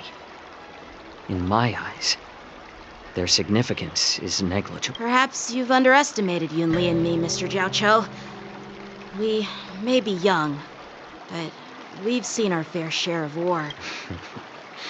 Well, then you should know that the war dance is nothing more than a contest. So why are you so focused on it? When I was appointed as the ringmaster for the war dance, I asked the general, we Cloud Knights are supposed to charge into the fray and slay enemies. Why do we have to swing swords in a ring just to please an audience? And this is how the general replied. To unsheath your sword in a ring is no different than on the battlefield, as your sword reveals the might of all Cloud Knights. The war dance is the perfect chance to showcase martial virtue and forge alliances from all over the cosmos. When we unsheath the sword without drawing blood, we not only display our might, but also the martial virtue of the Cloud Knights. That's quite an insightful statement, Yanqing. Well, my apologies for being so short-sighted. I've been on the Luofu for quite some time, but I haven't had the chance to see the ceremony venue for myself yet. Hearing you speak so highly of it has... You want to see the Sky Splitter ship where the war dance will be held? Let's go! I bet Yun Li and Miss March haven't seen it either, right?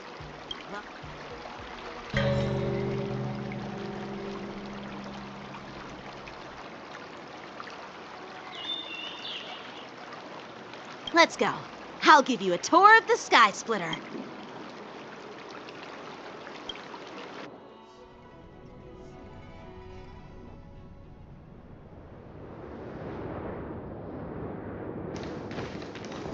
Looks like a lot of other visitors have also come to catch a glimpse of the Sky Splitter. What's up, Mr. Jiao Cho? No, it's nothing. Do you see that airship in the distance? That's the Sky Splitter. It doesn't look all that impressive from this distance. The Sky Splitter is actually a decommissioned Lawfu military vessel. People aren't allowed on board until the war dance officially commences. Tomorrow, when the bell rings and the ceremonial cannons roar, I'll be there representing the Cloud Knights of the Xianzhou Lawfu, standing in the ring, ready to take on challengers from all. Since I was a kid, I've been training in swordplay and the art of war under the general. Every day, I'd swing my sword 10,000 times, and then thrust it 10,000 times, repeating the process over and over. I understand that I'm not like other kids. I never envied the toys and freedom they all had. I never found sword practice boring or even in the thick of each day. I could feel myself getting... But then, I faced a really tough opponent. And just one slash shattered my confidence into 1,000 pieces. That's when I felt true fear for the first time. Maybe that's what Mr. Zhao Cho meant by life and death. After that, I had to pick up the pieces and try to put myself back together. But I often ask myself, why do I wield my sword? If defeat is inevitable, why do I continue to fight? While the general could teach me the art of swordplay, he couldn't teach me why I should keep on going. He said the reason must come from within myself. I've been struggling to find that reason. But after talking with you, Mr. Zhao Cho, as a member of the Cloud Knights, when I wield my sword, that's why. Oh, Yanqing. So young, yet so grown up. By the way, how old are you exactly? Age doesn't really matter. All swordmen. I get it. Looks like all the kids on the Lawfu live tough lives. So, how about you? It's not polite to ask a girl her age, no matter which Xianzhou ship you're on. I'm not asking your age. I'm asking if you have a dream like Yanqing has. You don't talk like a cook. You sound more like a TV host or something. Need I repeat myself again? I'm a healer. Well, I don't have a dream like Yanqing does. The only reason I'm participating in the Ringmaster's Challenge is because I made a promise to my grandfather that I'd win the precious sword he's contributed to the war dance. Sounds like that mind of yours is just filled with swords. I bet you've got nothing better on your mind. My father was a craftsman on the Xianzhou Juming. Because of his foolishness, many innocent people fell victim to the... Since I was a kid, it's been clear to me that not everyone deserves to have a weapon in their hands. Giving them a sword is no different than being cruel to the innocent. So, whenever I come across someone unworthy of a sword, I can't help but want to take it away from them. Given that Yanqing is the war dance ringmaster, I'm stepping up to challenge him. To ensure the precious sword doesn't fall into the hands of an unworthy master. Hey, what do you mean by an unworthy master? I see. It's not easy for kids on the Juming either. Well, it's better to have a reason for wielding a sword than to be lost and confused. I've saved countless Cloud Knights in my life, and there are plenty of exceptional warriors, just like the two. What happened, Mr. Zhao Cho? Oh, nothing. I was judging from my professional perspective as a healer. Both of you possess remarkable vitality. Your energies flow like raging fires and mighty gales. The upcoming fight? Well, we've seen the Sky Splitter and toured the Star... What? You're leaving already? But you haven't asked me about my dreams. I've been working hard too, you know. It's getting late, Miss March. Unlike you lot, I'm a grown-up bound by responsibilities and duties. The tasks entrusted to me by the General won't complete themselves. By the way, Yanqing, is it normal to have so many people wandering around in an automated area like the Stargazer Navalia? Actually, this is a restricted area. But since you're all guests, I made an exception, so you could take a look around. I understand. Well, I'll take my leave.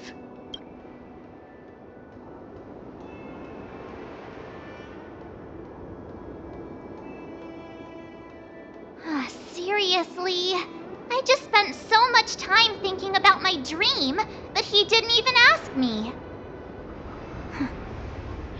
Now that we're done with our tour of the Sky Splitter, shall we continue with our training? Why don't we take a day off? What? You want to secretly practice swordplay by yourself? You know cramming before a fight never works out. For some reason, seeing the Sky Splitter has boosted my confidence.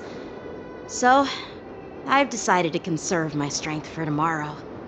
All right, I'll take you out of the Stargazer Navalia.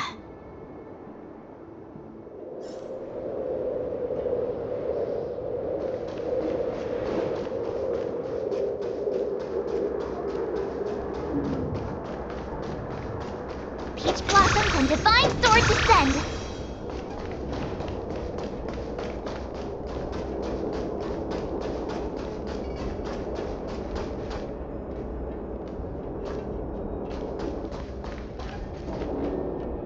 Just shut up, Red Fang! This is not a beast ship.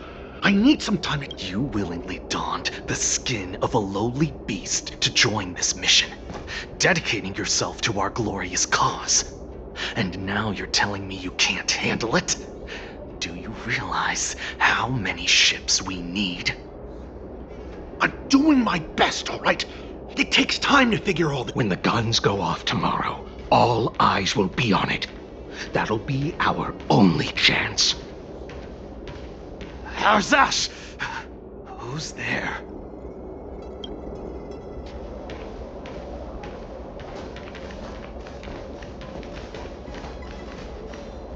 Who are you guys? An impromptu inspection. Why are there outsiders loitering in Stargazer Navalia? And a bunch of kids.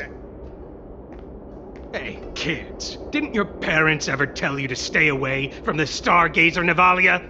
I know it's an automated facility, but it doesn't mean you can just break in and do what you...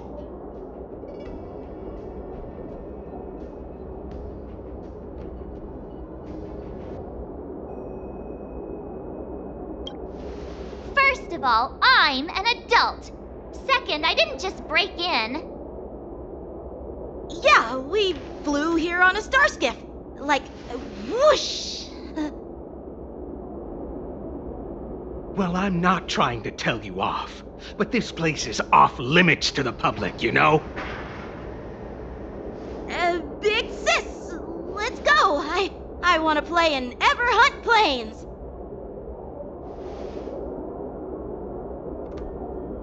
Huh? Everhunt Plains? Yeah, sure. Big Sis will take you there.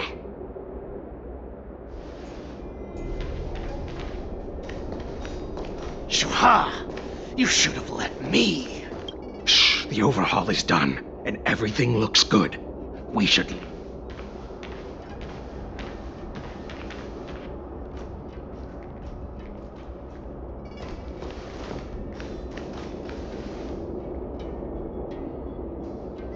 Could you repeat what you just said, Yanqing? What did I say? Big sis, let's go. I want to play an Everhunt Plains. Come on. Can't you read the room? Something is definitely off about the 3 people we just met.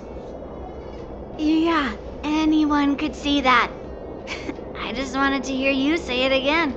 That pink-haired fox tried to say something. I'm pretty sure he sensed something fishy. Since he's not familiar with this place, he just dropped us a hint. But you didn't seem to be paying attention. I knew that from the beginning.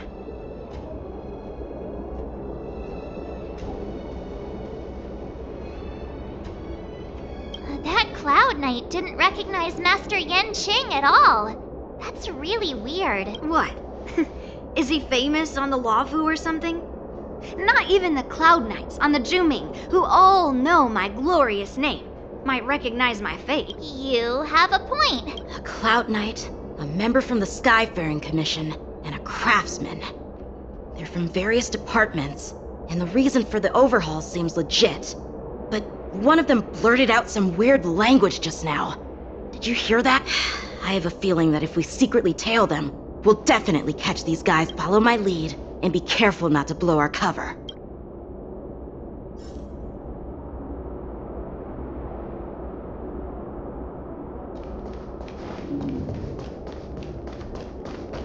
Never mind who they are. Let's just film them.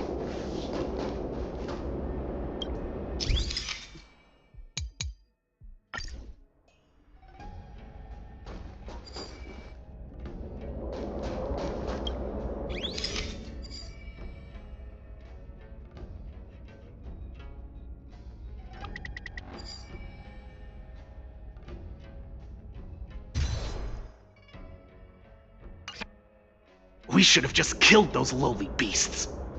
Those little brats won't take up much space. There are boxes all over this place. Just dump them into one and no one will notice. Cut the theatrics, Grulok. Even the slightest slip-up could interfere with Lord Moktok's plans.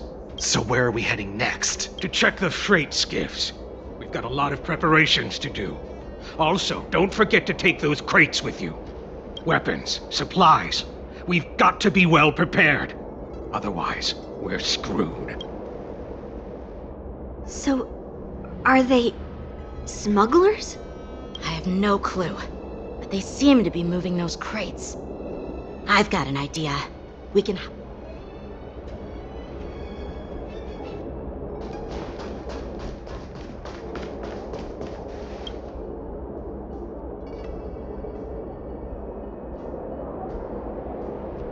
Ugh, so cramped in here. I can hardly... Just hang in there.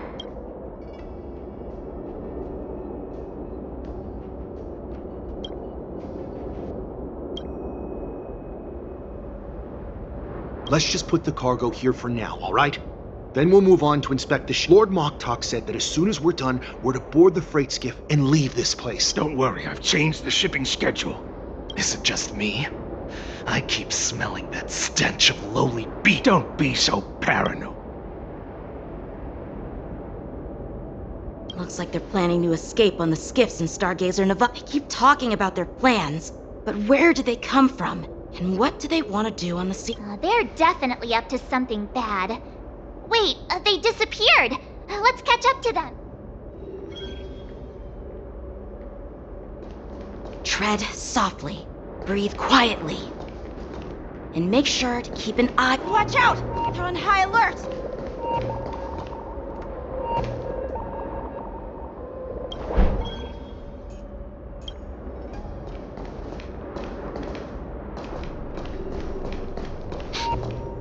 Something doesn't smell right. There's a weird scent. Who's there? Show yourself!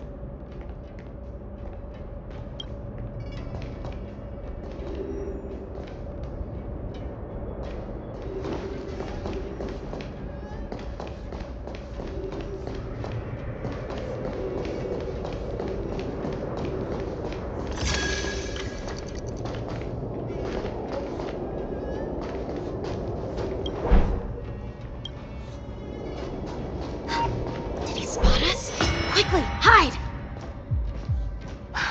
I knew something was off. There's always this stench of lowly beasts in the air. Looks like those brats were... Why are they coming back?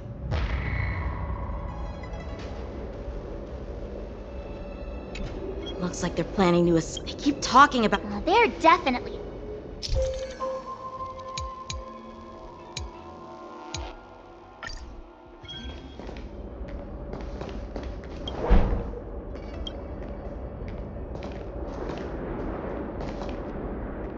Watch out! They're on high alert!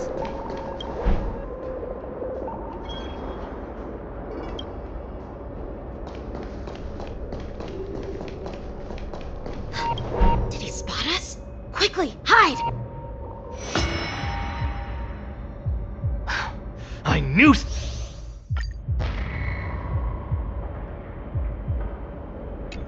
Looks like they're planning to. They keep talking about their plan.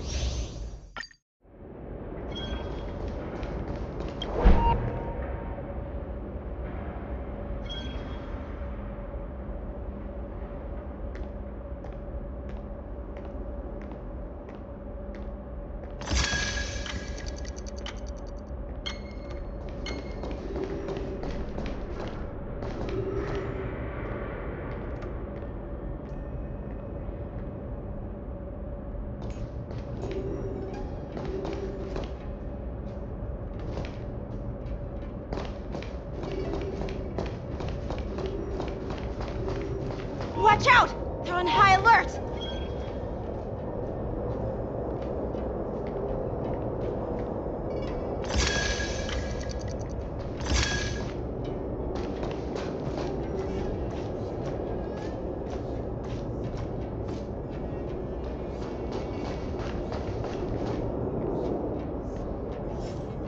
Don't be so paranoid. We're running out of time. Get out, Shuhard. I'm coming!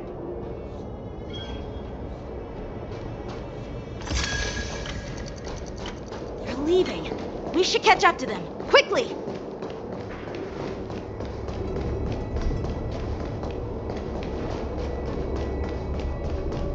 Watch out! They're on high alert!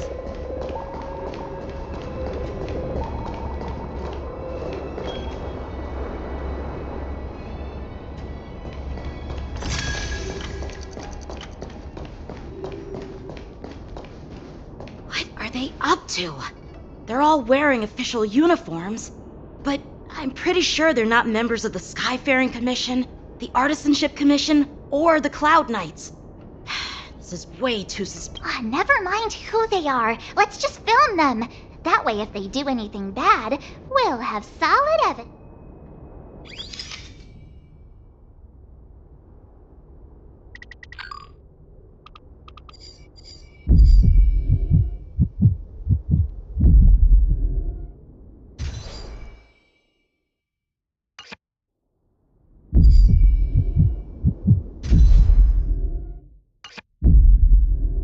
Look at this. A freight star skiff with enough room to fit at least 20 of my men. I'll let the others know. Once we're past the checkpoint, there will be beast ships waiting for us. Lord Moktok is ready. The revival of our ancient bloodline. All... What did he just say? Beast? Who's there? It's those brats! I told you to get rid of them, but you didn't listen, you idiot! Wipe them all out!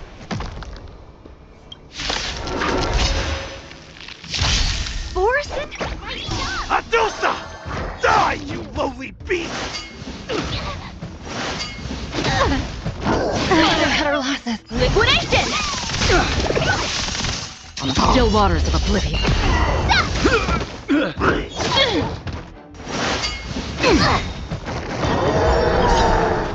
Azure Dragon, White Tiger, less cards, Wasp, dead!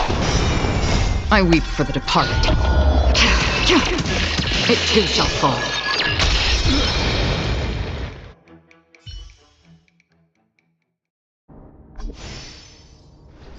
How is this possible? How did these Foxians...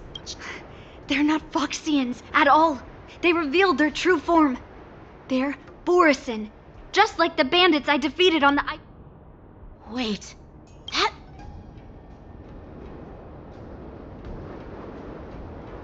Well, how did the Borison manage to infiltrate the Cienjo?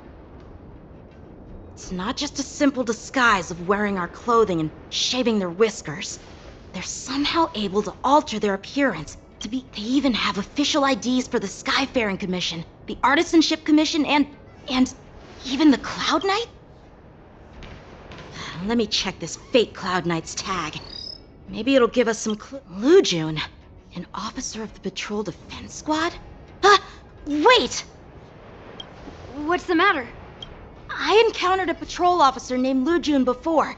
It was a few weeks ago when we were transporting the board. If they can forge official identities and move around the Xianzhou without raising suspicion. Even worse. If you find one cockroach on the Express, it usually means... There are more Borisin hiding on the Xianzhou. I bet their plan is much bigger than just stealing information.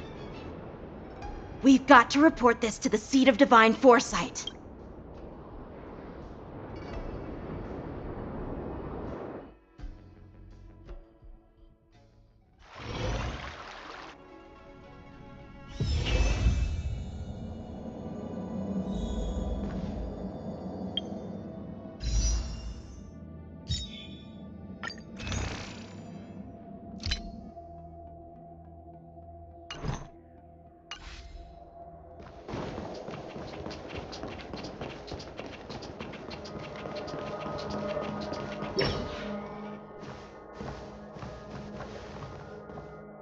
I am glad to finally meet you in person, guests from the Astral Express. I'm Fei Xiao, the General of the Xianzhou Yaoqing. Let me introduce our guest to you. The one dressed in green. He's the reincarnation of Imbibitor Lune, and the person behind him is the newest member of the crew. I've heard a lot about you. Outside the reports from the Law Fu, the Skyfaring Commission of the Yaoqing has also gathered plenty of information about both of you. I've been eager to meet you face to face for reasons that I'm sure General Jing Yuan has explained, right?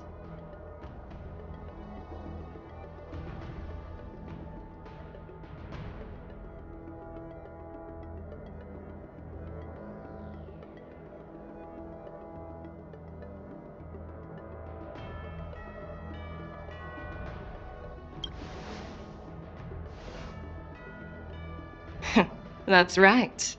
But don't worry, this isn't a trial. I just want to have a chat with you and get a better understanding of the facts. According to General Jing Yuan's report, the Ruin Legion is to blame for the Ambrosial Arbor crisis, and all Arbiter Generals should pay attention to the Ruin Author's movements. Over the years, the Destruction's minions have wreaked havoc on countless worlds, and the Alliance has been keeping an eye on them. But no one expected them to join hands with the remnants of the Abundance. The damage caused by the Ambrosial Arbor crisis was far less severe than expected, which is good news for us. However, it was quite different from the Ruin Legion's usual style of destroying life wherever they go. While I trust the bravery of the Divine Foresight and the Nameless, I'm curious about some details missing from the report. I'd like to take this chance to have an exchange with both of you. Let me be clear, the questions I'll ask might not reflect my actual thoughts, so please don't take offense if any of my questions seem a bit harsh. Please go ahead, General. But keep in mind we can only answer based on what we know. And perhaps you already have the answers to your questions in your heart. You have a clever tongue. I like it. The Merlin's claw is quite articulate. Right now, her intentions are unknown, and Jing Yuan wants us to be honest. Maybe I'll just stick to the facts we know. Let's cut to the chase. Before the crisis struck, the Astral Express was guided here by a Stellaron hunter, a wanted. However, everyone in the cosmos knows of the Stellaron hunter's reputation. So, why did you place so much trust in them? Could it be that some of you have a connection with them?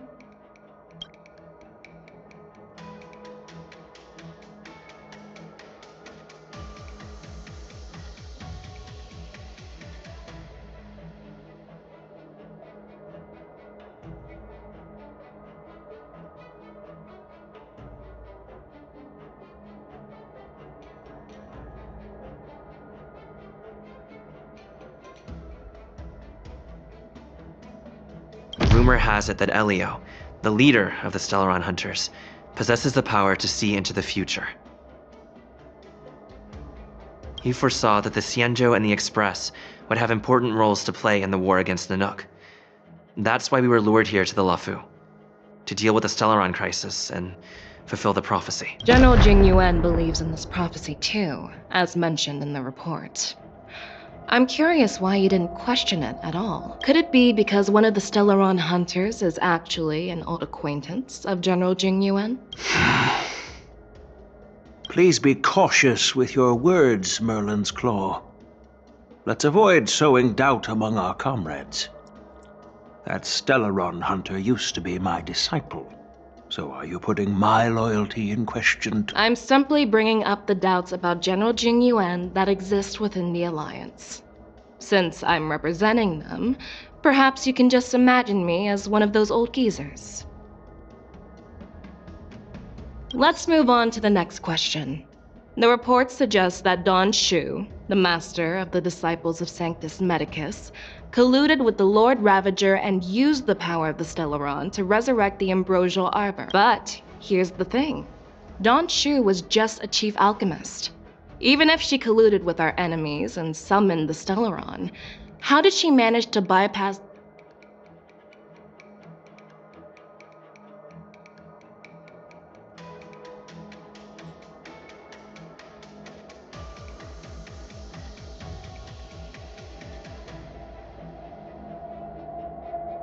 I personally met Don Shu once.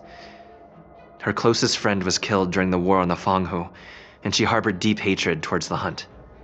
So she spent years making preparations in the Alchemy Commission, in order to take revenge on the Xianzhou. Revenge is also a form of the Hunt. However, that doesn't explain how she managed to bring the Stellaron into the Scale Gorge. Well, you should ask Don Shu herself for the answer. Unfortunately, Don Shu is dead, and even her corpse has crumbled into ash. That's according to the report. Lord Ravager Fantilia is the mastermind behind the entire conspiracy. She disguised herself as an ambassador of the Skyfaring Commission and traveled with you, only to vanish without a trace later on.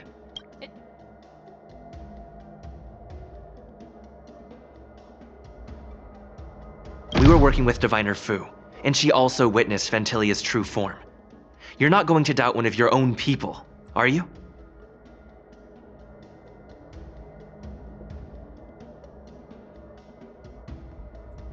Of course not. We can trust the testimony of Master Diviner Fu Xuan. However, even if she saw it with her own eyes, we can't completely rule out the possibility that she might have been deceived. After all, it's suspicious how the culprit just bizarrely vanished.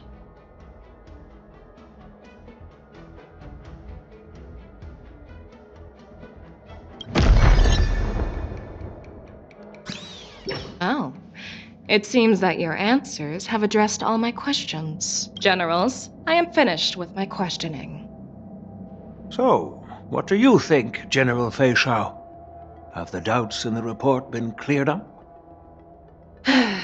The two nameless have been honest in their answers. Even though there are some tricky details, my intuition tells me there is nothing wrong. However, the 3 questions I posed earlier were not just for the nameless, but for you too, General Jing Yuan. First, the disciples of Sanctus Medicus grew uninterrupted on the Luofu, yet the 6 charioteers were not aware of it. That was a dereliction of duty. Second, you believed in the Stellaron Hunter's prophecy and entrusted outsiders to solve the crisis, even granting them access to the Plague Mark. That was a dereliction of responsibility. Third, you insist on holding the war dance right after the Ambrosial Arbor crisis, putting the Luofu back in the spotlight. That is a dereliction of wisdom. Merlin's Claw. Is this your line of thinking, or the 10 Lords? From the moment I walked in, I made it clear that the questions I'd ask might not reflect my actual thoughts. the disciples of Sanctus Medicus were deeply rooted and had been plotting for a long time. I admit it was my negligence for not noticing it earlier. As for the Stellaron Hunter's prophecy, I didn't believe all of it, but in the end, the Law Fu did survive the Ambrosial Arbor crisis. So, I think it's safe to say that Elio's prophecy about the future holds some merit. And as for the war dance, do you think I'm unaware of the risks? However, risks can also be opportunities. The Law Fu has lain low for too long. I believe it's time to stir up the dregs hidden in the depths and wash them away once and for all. Just as I expected from our sophisticated divine foresight. You have a way with words. I like it. But, unfortunately, ever since the report was submitted, the Alliance has been filled with rumors and speculation. Even within the Law Fu, there are people accusing you of neglecting your duties, resulting in the Ambrosial Arbor's resurrection. So what are your thoughts on all of this, General Fei Shao? As a fellow Arbiter General, I fully understand the difficulties of this position. Personally, I think all these rumors are meaningless drivel. Across the sea of stars, the divine foresight knows better than anyone else what happened on the Law Fu and the meaning behind it. Just as what happened on the Xianzhou Yaoqing recently. You mean the Xianzhou Yaoqing is also... The scouts of the Verdant Knights have sent back reports that Borisin are making trouble again. The Borisin packs that were once divided and scattered have started swallowing each other up, forming larger and larger packs. Moreover, there's an entity named Mongus behind it all. An entity? According to the report, this entity isn't actually a Borisin. It's a woman claiming to be the messenger of the Master of Immortality. She's described as having 12 faces and 12 pairs of fangs, as cruel as poison and as elusive as quicksand. The Borisin believe she'll give them a chance to rise again. That's Ventilia.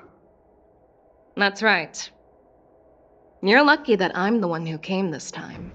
If it were the Patina Justice or the Seer Strategist, this conversation might not be so friendly. I've always had faith in my instincts, so I don't doubt your good intentions. But the Alliance has its fair share of questions and doubts about the Law Fu. So, my plan is to come up with an acceptable answer to satisfy the Alliance. What's in this plan, General Fei Shao? General Jing Yuan, you already know what has to be done. But since you don't want to be the bad guy, I'll take care of it for you. You need the final word from the Ten Lords Commission to quell any doubts. And for that, I'll have to ask the two Nameless to visit the Shackling Prison.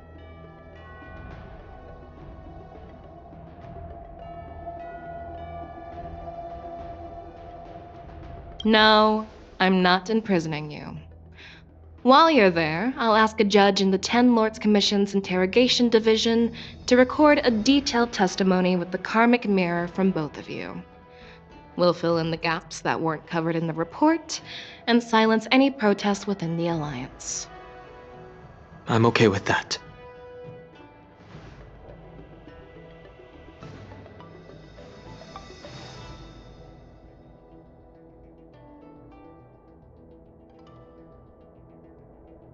Worried that I might go back on my word and keep you in the Shackling Prison? Relax. If I wanted to do that, you'd already be behind bars. Once you're done with your testimony, you're free to come and go as you please. Then, as the Merlin's Claw requests... Oh, there's one more thing. This testimony is for silencing the voices of opposition within the Alliance. But I would like to urge General Jing Yuan to listen to the pleas of the Foxians on the Xianzhou Yaoqing. So, You are here for Hule. Exactly. Hule is locked up in the Lawfu's shackling prison. Since he is the broodlord of the Borison, I want to transfer him onto the Xianzhou Yaoqing and imprison him there. The recent movements of the Borison suggest they're planning something big, so we must act preemptively. It makes sense to have the Foxians keep an eye on their arch-nemesis. Since you trust my judgment, I'll repay that trust. What do you think about all this, General Huayan?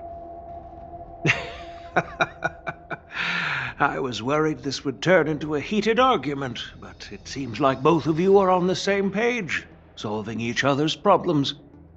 I couldn't have asked for a better outcome. And as for Hule, I'll send my lieutenants Zhao Chou and Moza to check on his condition in prison and ready him for transport. If there are no more questions, shall we get this started?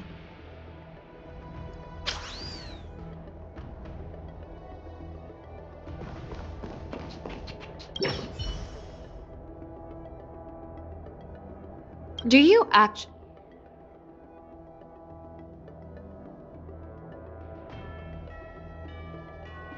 Yes, I do. That's why I'm here. I understand.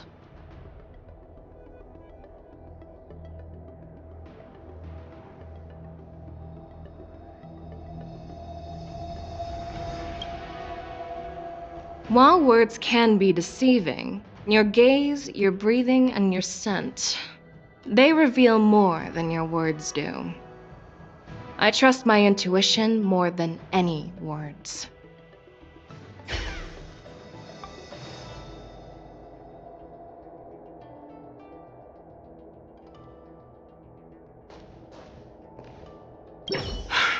I'm really sorry about all this. But the testimony in the shackling prison won't take up much of your time. I'll call for a messenger to take you to the interrogation division. You just need to give your testimony, and then you can head back. So no need to worry. As you wish, General.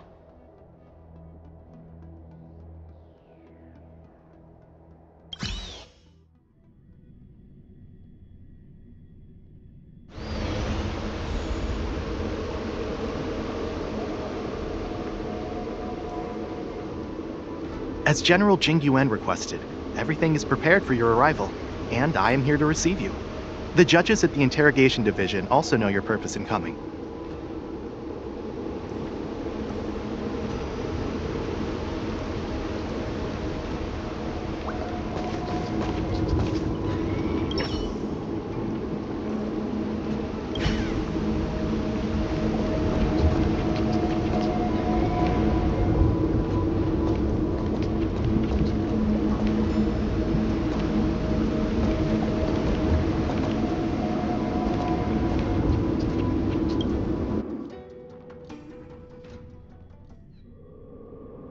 The shackling prison.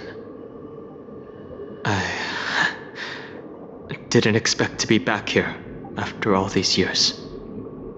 Danhong. Don't worry about me. If you're ready, I'll open the gate for you.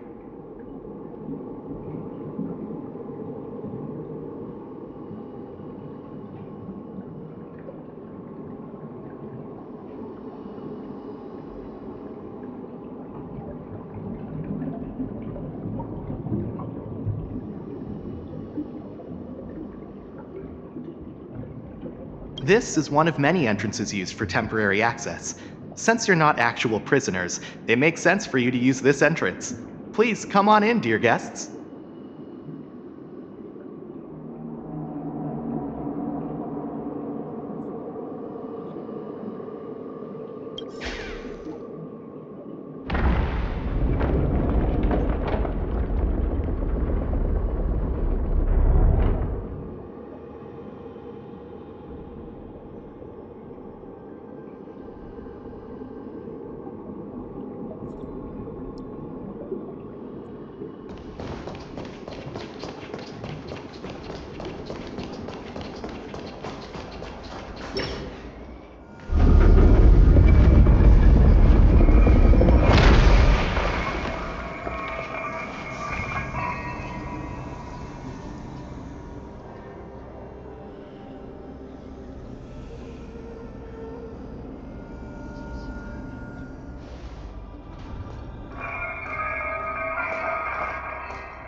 What are you looking at?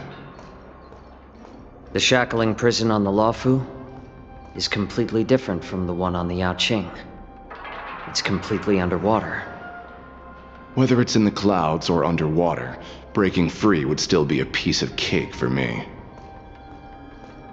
Still thinking about your old jailbreak tricks, huh? Forget it. You're free now. Just don't do anything stupid, or the judges will throw you back in there and lock you up for a few hundred years. You'll see me again in just a few days. Taking Hule back to the Yaoqing means a lot to the Foxians on the ship, and to the General herself. So stay alert.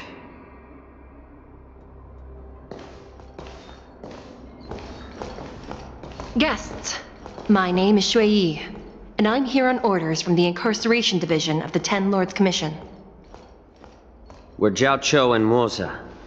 General Fei Xiao sent us to extradite the Borisin criminal Hule to the Yaoqing.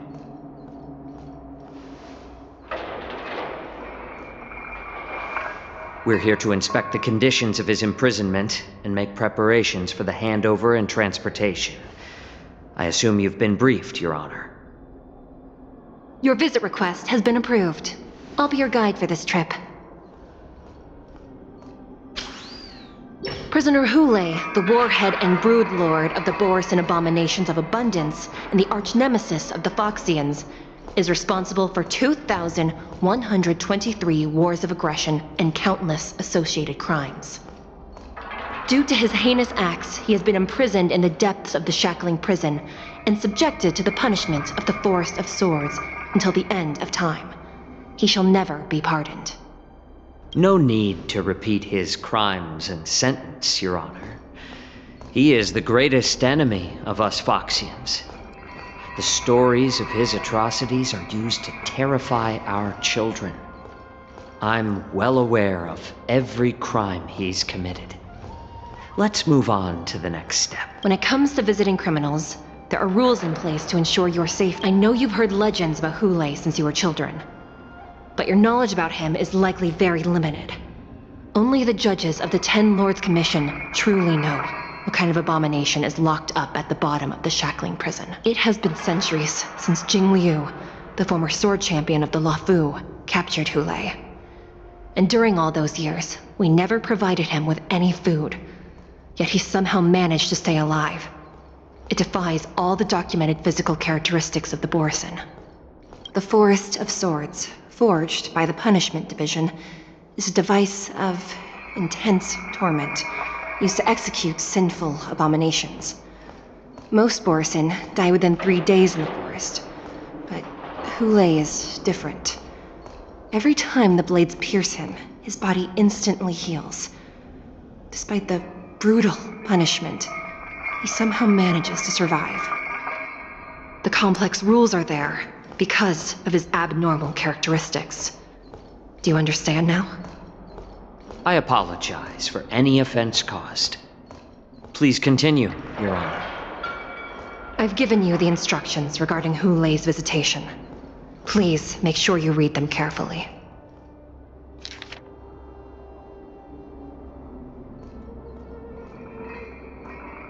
And please, take this pellet before proceeding. No, I'm not taking random medicine. Then you won't be allowed to visit Hule. Just swallow it already. Hule is like all Borisin. He can release a pheromone called lupatoxin that induces fear. Thousands of years ago, we Foxians were enslaved by the Borisin. Not because we were naturally weaker, but because of their lupatoxin. This pill is for our own mental well-being. I understand. I knew you were a reasonable person. Now that we've taken the medicine, let's proceed.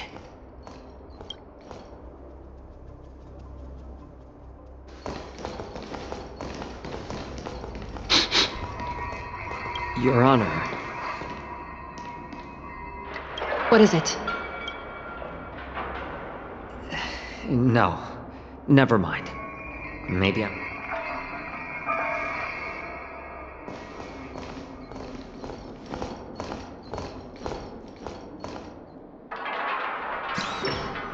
here we are.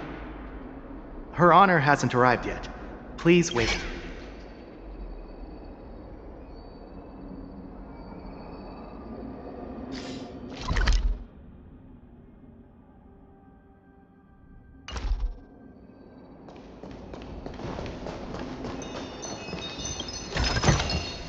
Hard work pays off. Her Honor hasn't arrived yet. Please wait a moment.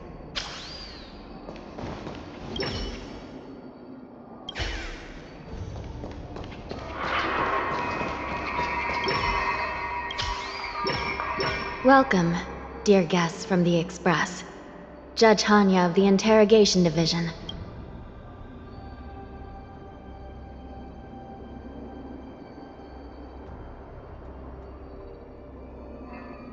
Glad to meet you again. Please allow me to express my gratitude to you again for subduing the demons in the fixed... Looks like while March 7th and I were clueless, you already made many friends on this.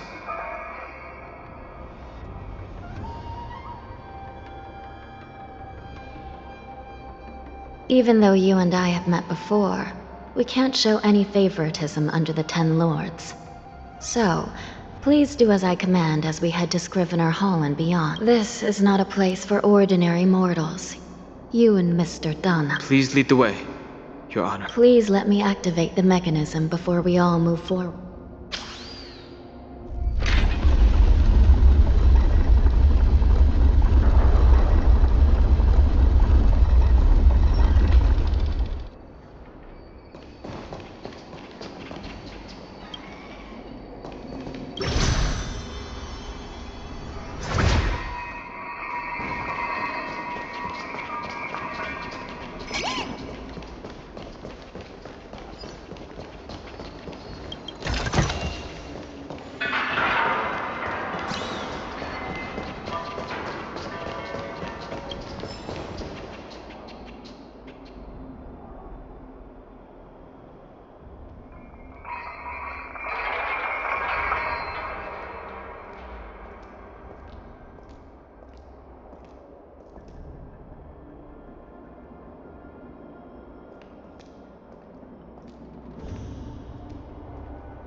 Ooh, free stuff.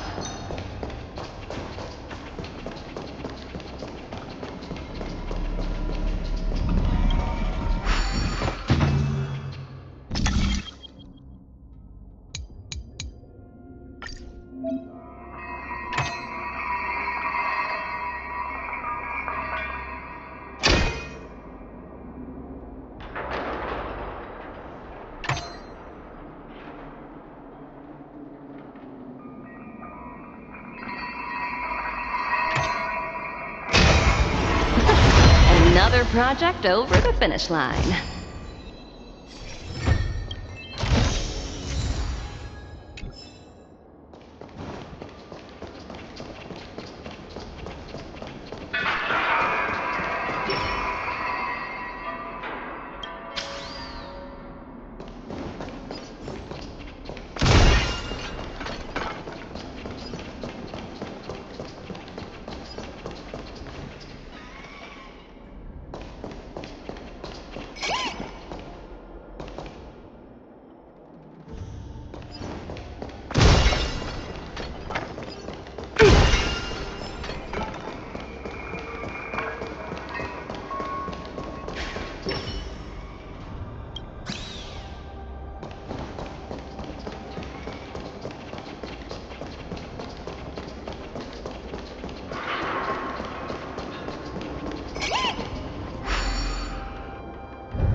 freezing. This place is filled with the cold air from the northern peak of the polar delve. Even the toughest long-life species would have a hard time enduring this.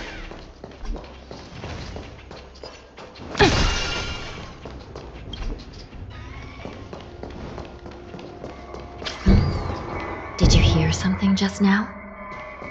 Let me check it out.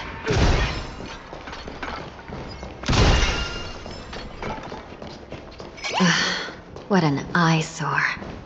This place is packed with boxes and crates. Hard work pays off. These crates. A few days ago, the Spiritfarers received reports about an IPC transport ship that was attacked by Borison. Then, a bunch of those I had a feeling there would be trouble during the war dance. But throwing both the pirates and the cargo in jail? I heard the Intelligentsia Guild crafted something dangerous. We have many records in the Hall of Karma about these wise ones. They love to tinker with forbidden technologies, always trying to push the limits of I caught a glimpse of the mechs in those crates, and they bear a striking resemblance to Borison. I wonder what they're planning this. Well, business first.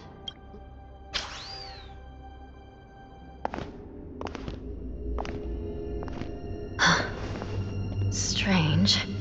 I don't remember checking the containment facilities a second time.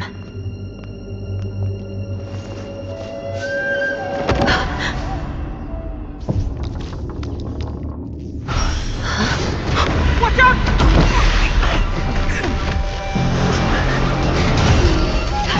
Emergency! All wardens prepare for action! Emergency! All wardens prepare for action!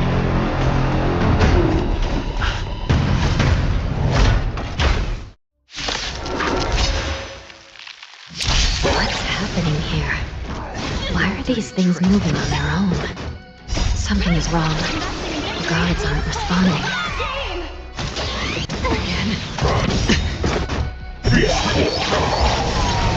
Watch it! Thing is going wild, just like a Borison. Or maybe Looks like we're on our own for this one.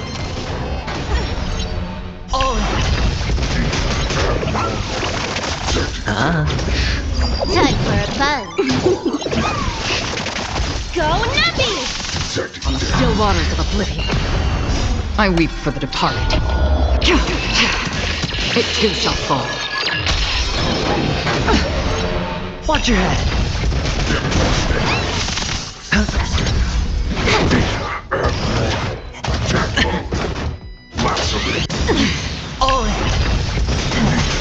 Bust.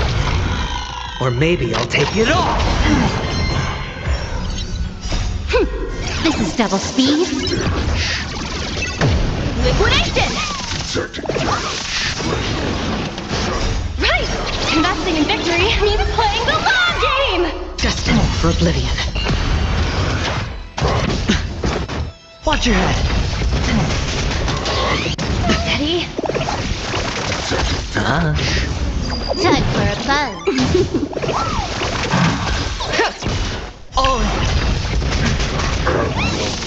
On the still waters of oblivion, I weep for the departed. It too shall fall.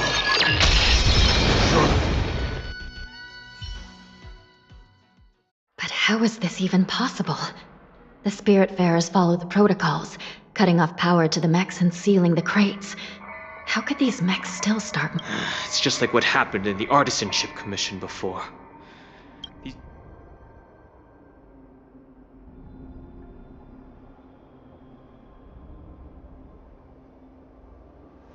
The Alchemy Commission members examined them and found some unusual. These things showing up in the shackling prison can only mean one. A prison break. And whoever delivered these goods clearly wanted them to go through the Xianzhou's strict inspection process to show the Skyfaring Commission and Cloud Knights how dangerous they were.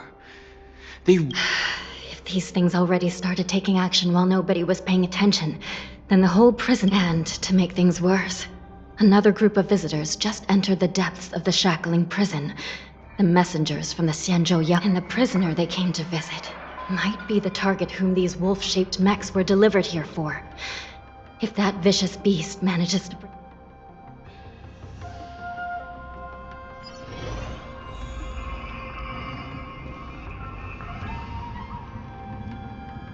Here we are. Have we arrived already, Your Honor? Shouldn't there be a cage here? The most notorious felons are locked away. I've given you the diagrams for lighting the lanterns. Please take a look.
The path is open.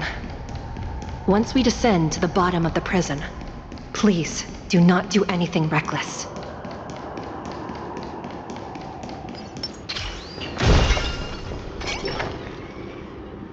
Inside the delve behind this door is the greatest enemy of the Foxian.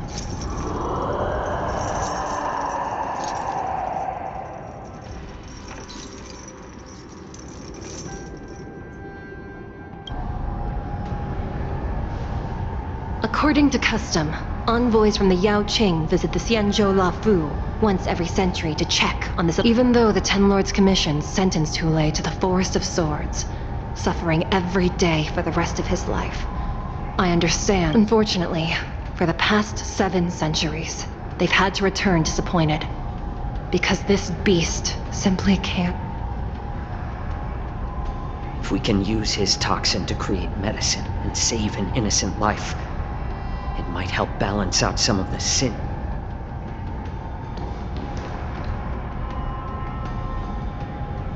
Could you be the key to a cure for the General?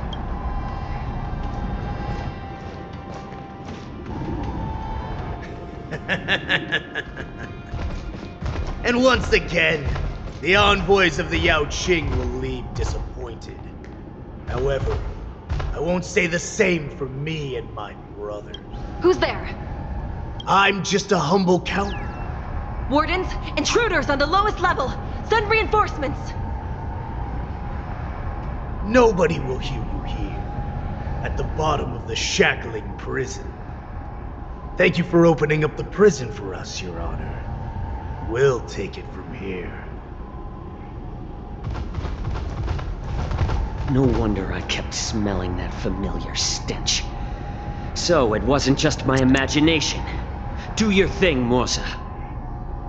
We mustn't let these abominations get any closer! Detestable things. There are too many of them. Once we were inside the Shadow prison, It's better to make no we move. found soldiers available for us everywhere. Let's Time for a buzz. Destined for oblivion. I weep for the departed. It too shall fall. I suggest you surrender now. Of course, I'll still kill you.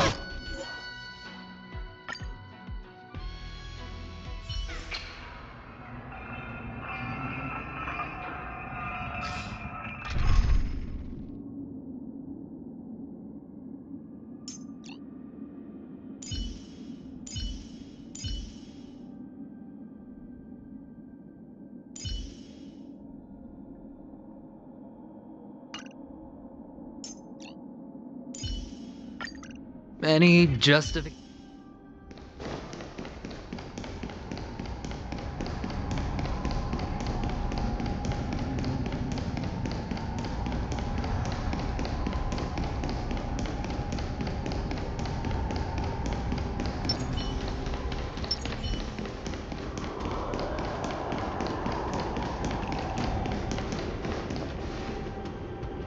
Inside the...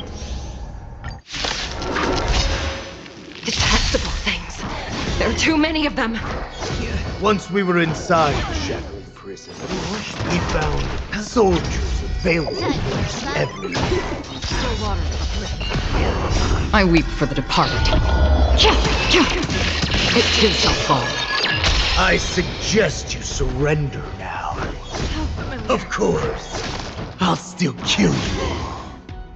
But I promise it'll be sweet. This is double speed. Spend freely.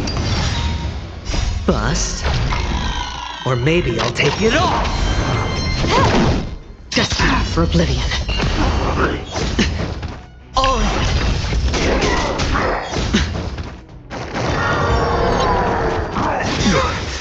Watch your head. Since you're already here, why not have a meal before the come?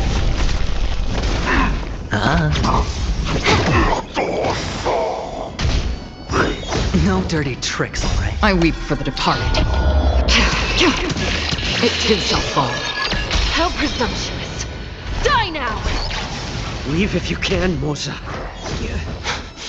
It's not time yet. All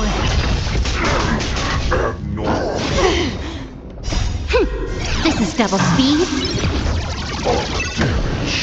More seasoned. Bust. Or maybe I'll take it all. Watch your head. Time for a buzz. on the still waters of oblivion. I weep for the departed. It too shall fall.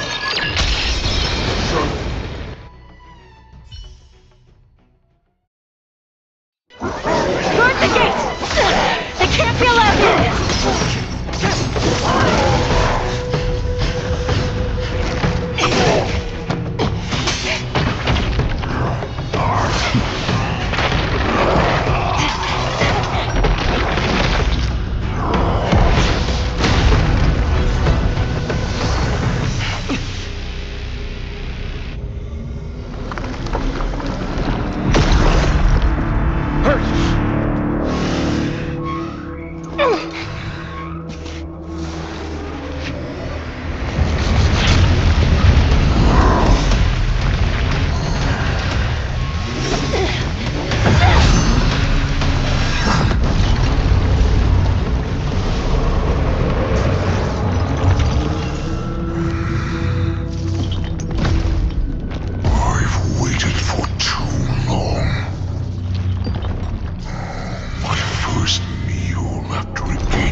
been a long time.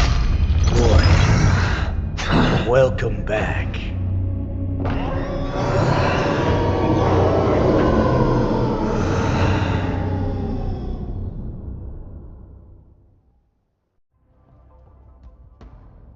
How many times has the old verdant home spun around since our last hunt?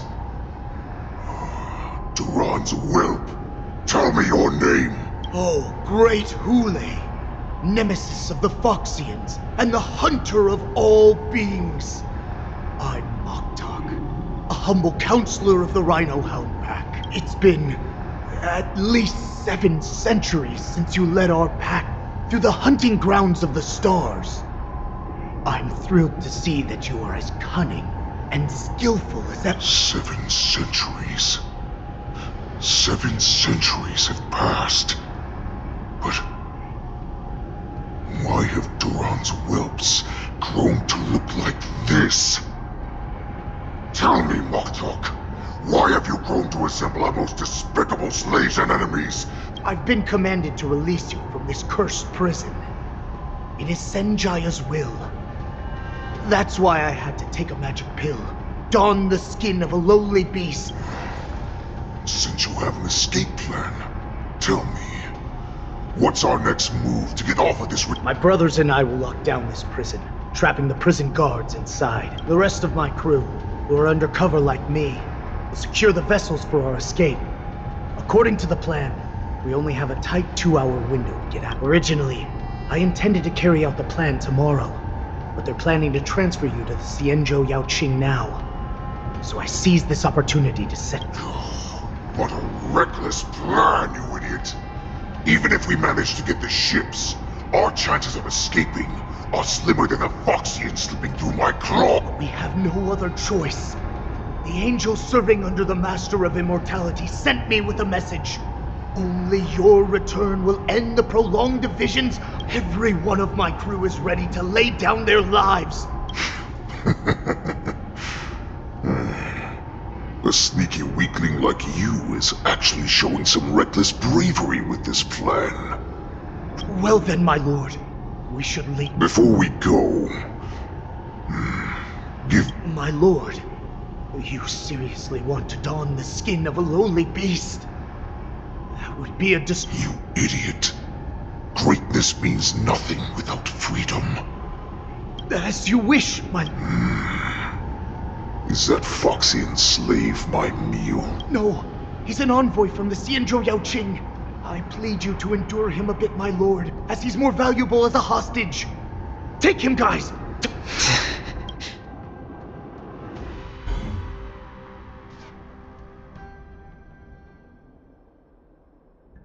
Madam Hanya, the wardens in all areas are regrouping.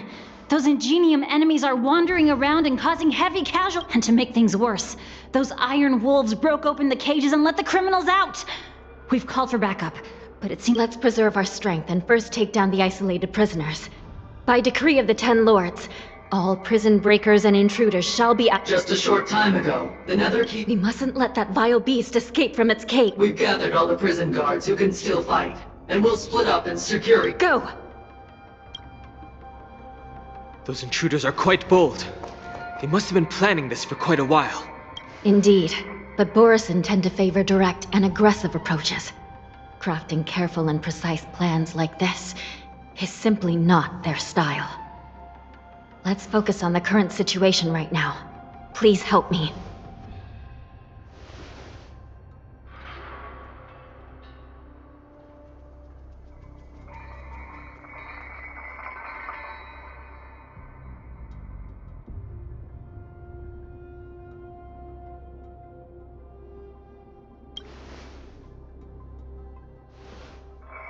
What's the fastest way to the bottom of this prison, Miss Hanya? If we don't get there quickly, we'll soon be out... We'll have to bend the rules. Please. Prisoners must remain in place and obey the... By decree of the 10 Lords, all prison breakers and intruders shall be apprehended, dead or alive. Yes, ma'am!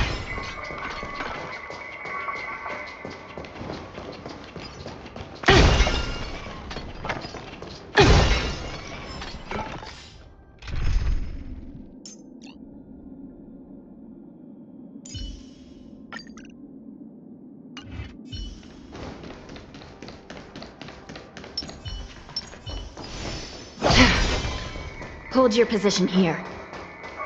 Yes, ma'am. Stream 4. We need a few tools if we want to reach the bottom quickly. Follow me to the next floor.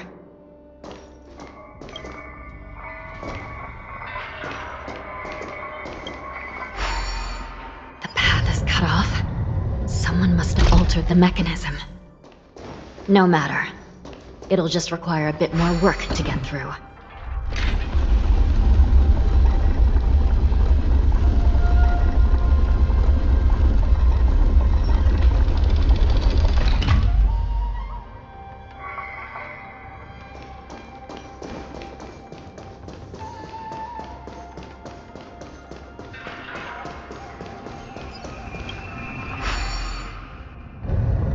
Some Spiritfarers occasionally use ingenia from the Artisanship Commission to navigate the treacherous terrain here. Normally, using devices like the shifting screen is strictly forbidden, as they could help prisoners escape.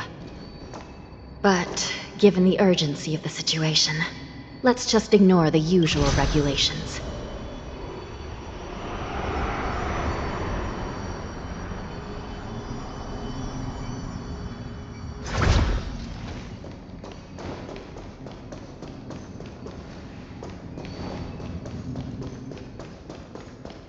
The nether key has been activated. I hope we're not too late. Hang in there, sister. Stream 4. Gleamful.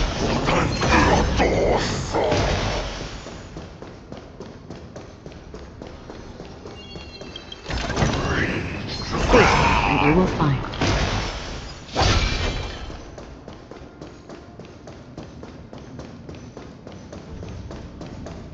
Stream 4. Gleamful.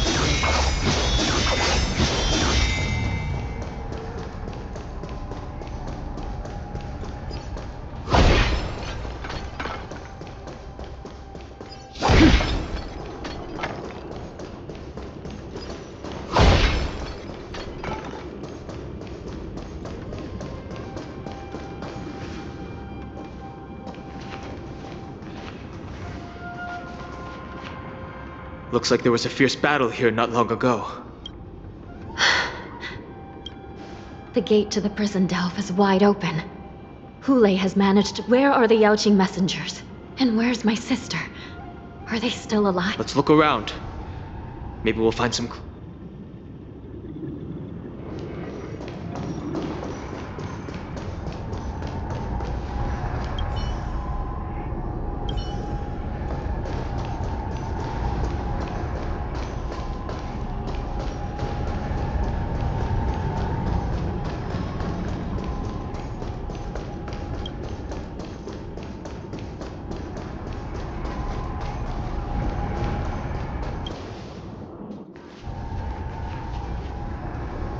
Xue is here.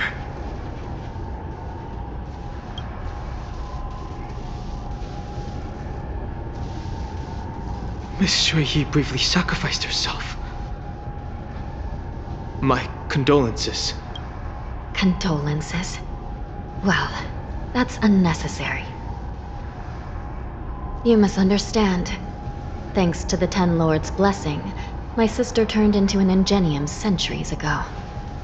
Dying and returning as just a soul to the Hall of Karma's document office has become a routine for her. While I'm not keen on seeing her throw away her body like it's some replaceable part. By the way, have you seen bodies that might be the Yaoqing messengers? One of them is a Foxian wearing exquisite clothes, and the other wears a dark cloak. No. I haven't found any Foxian bodies. So, the intruders and Hule are holding the Yaoqing messengers hostage. This is the worst situation. With hostages in their grasp, the prison guards can't do anything about the prisoners. If anything happens to the messengers, the relationship between the Yaoqing and the Luofu could be irreversibly damaged. We must rescue the messengers, get out of here, and spread the news. We mustn't give up as long as there's a glimmer of hope.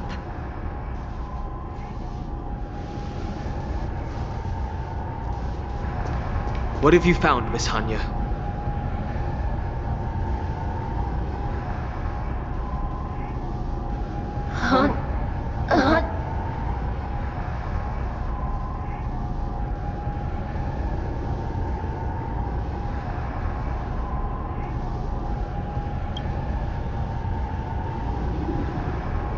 Reconstruct. It's my sister. Looks like her soul hasn't returned to the Hall of Karma yet.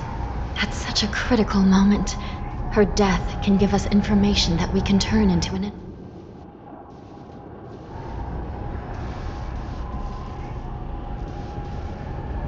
Let me see. If I can fix it up, my sister will have a temporary body.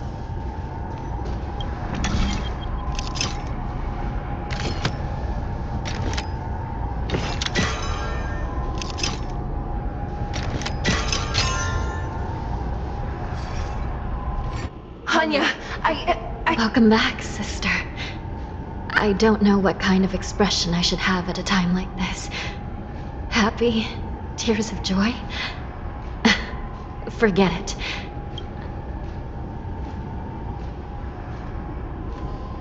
Now is not the time for jokes. This side crane can't hold all of me. Sister, what did you see when you were... One of the Yaoqing messengers escaped, and the other one was taken hostage and brought upwards? Besides the Borisin, there were other intruders. Invisible intruders? What does that even mean? How many conspiracies? Do me a favor, sister. The intruders have cut off all communication between inside and outside the prison. And now you're the only person, the only bird, who can slip out undetected. Make sure you deliver the news to the outside world. I understand. Please be careful, sister. You are different.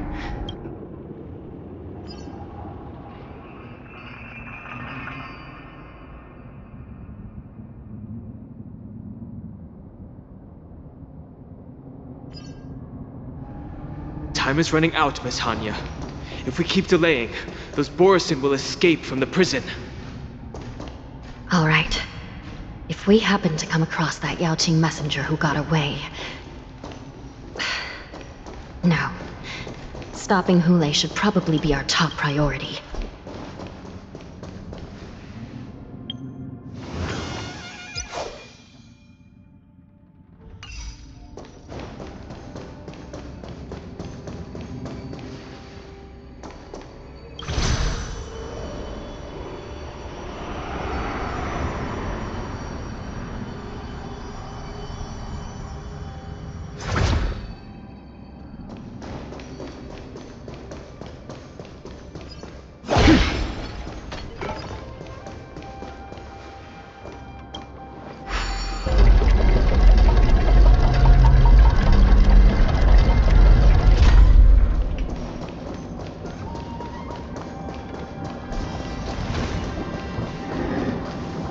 Wait! Something feels off. The invisible intruders? Watch your back! These abominations aren't prisoners from this prison. Net markers activated. Time for a good old counterattack.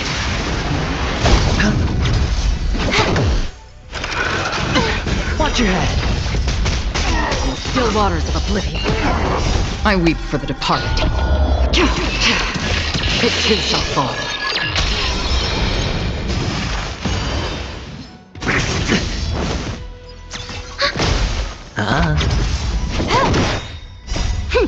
This is double speed. The prison management on the Lawfu is truly concerning. Who are you? Aren't you looking for me?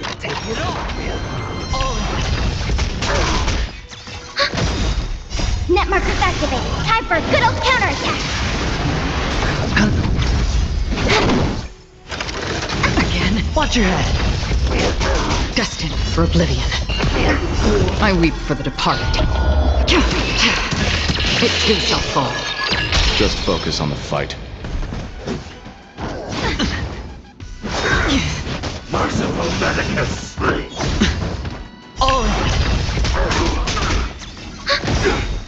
Net markers activated. Time for a good old counterattack.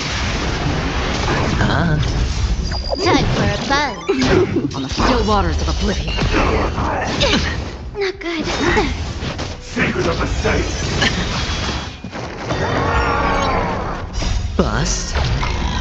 Or maybe I'll take it off! Watch your head!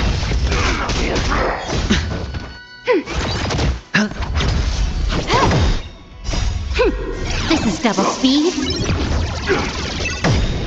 I weep for the departed. It too shall fall.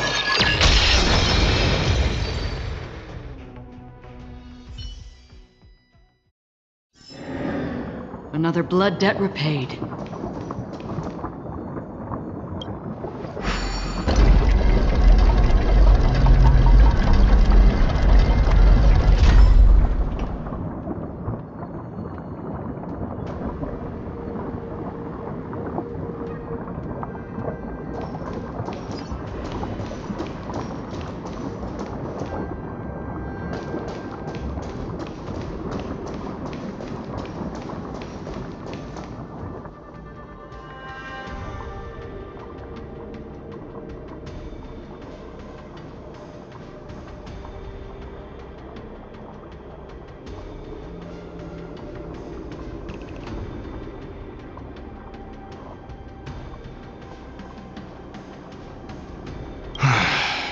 The prison management on the Lawfu is truly concerning.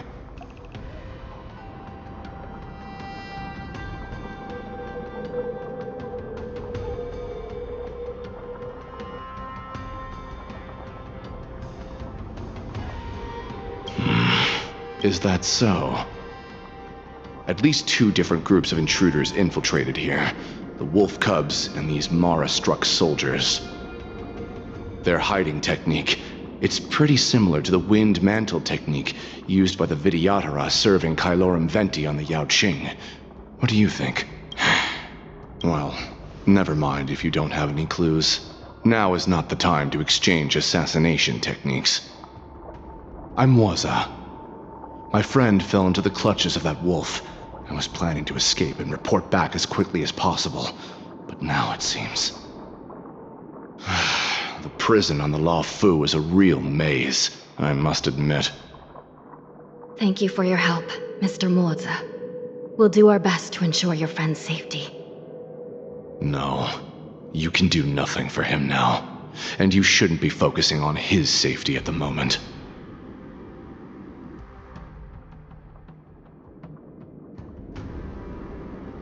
Your friend is in Hulei's clutches and you're just going to leave him behind?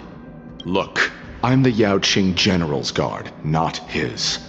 I've seen how that giant wolf fights, and there's no way. Trying to save my friend will only get us killed. I don't know how you think, but I won't throw my life away for a lost cause. Listen up. I've been tracking these fugitives, and I know their next move. They're planning to seal off the entire prison to keep the outside world in the dark. The worst-case scenario, we are all killed by that giant wolf, and the shackling prison is sealed off. No one will know about us. And the best-case scenario...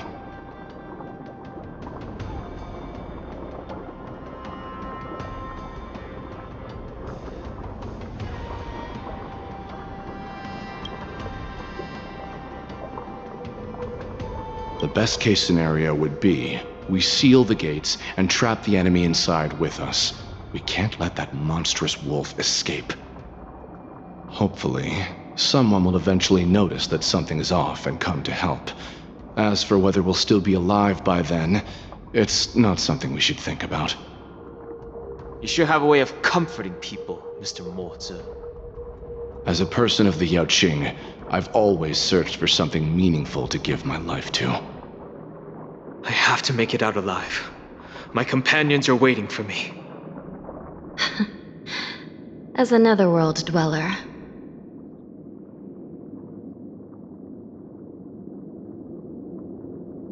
Yeah. We won't give up. Not until... none of you are part of the Ten Lords' commission. so sacrificing yourselves isn't the right move. As a judge, it's my responsibility to guard this prison, and if someone should step up to stop Hule from escaping, it should be me, not once we reach the gate. I hope you'll help me seal it. After that, I'll do everything I can to fight the Borisin, and you find a safe place to hide and wait for reinforcements. Now, let's proceed upward.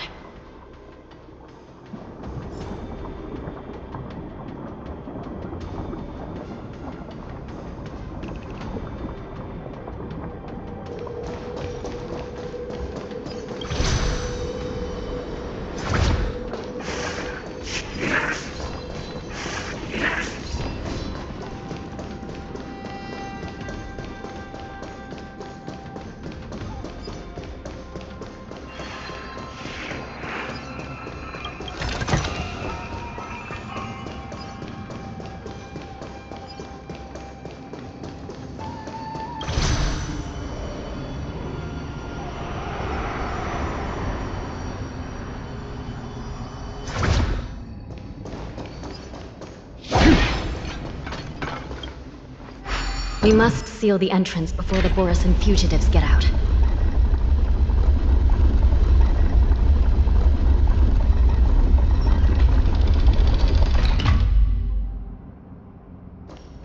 The prison wardens and mechanisms won't be able to hold them for long.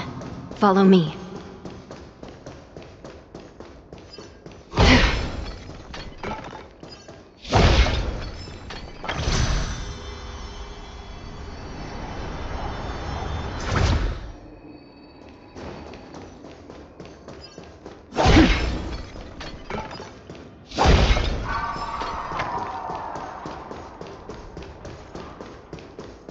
We're almost there.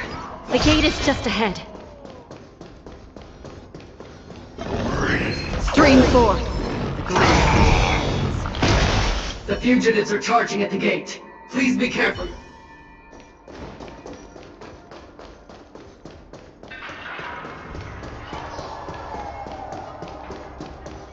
I will hold them back.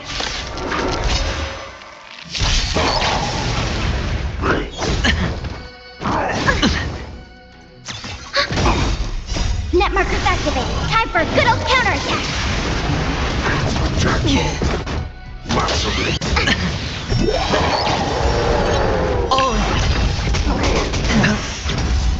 Time for a buzz. Still waters of oblivion. I weep for the departed. It too shall fall.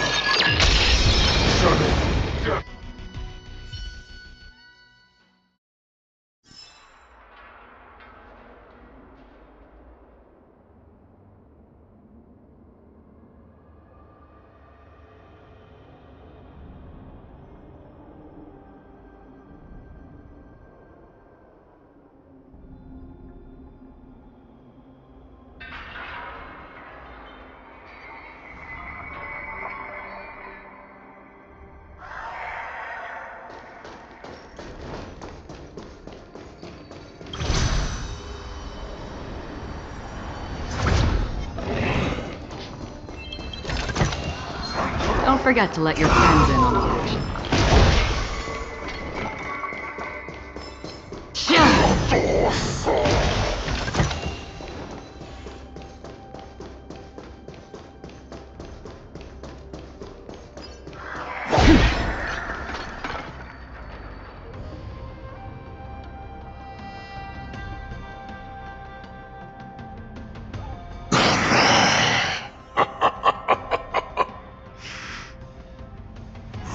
This brings back such familiar memories. My lord, we're just one step away from freedom. Once we pass through the gate... So this hostage is useless now. Kill him, Moktok. He's getting away. Do something, Jiao. It's just like the old days, you useless loser. Just do something! Maybe this Yao Qing messenger can strike a deal in exchange for his life. He can use his status to help us escape from the Xianzhou. What do you think, Mr. Jiao Zhou?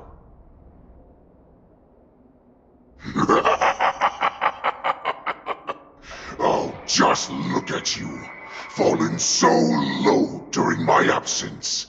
You're even negotiating with livestock. As far as I recall, no one from the Yao Qing would ever consider a deal with Duran's offspring. I've got to make this beast stay here, whether it's for the sake of Fei Shao or the Yao Qing. Deal. I certainly have more value alive.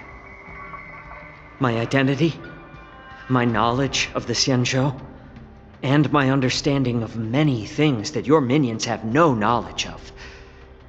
They'll all be valuable. Lowly beast. Muster up that pitiful tongue of yours and plead for what remains of your life. Speak up. I'm afraid you're unaware. The woman who defeated you, Jing Liu, she has recently returned to the Luofu.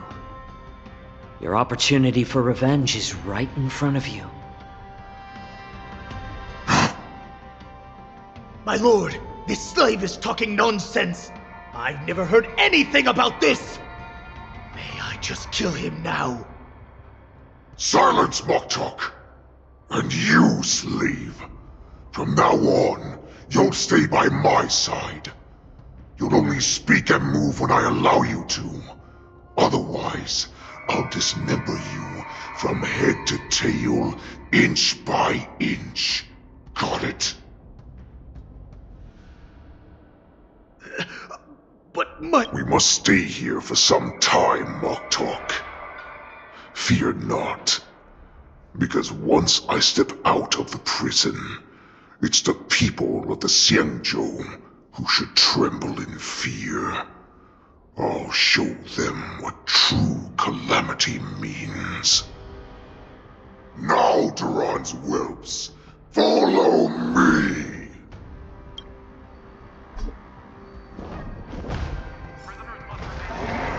Prison guards, stop them! Duran's Great Lord Hula!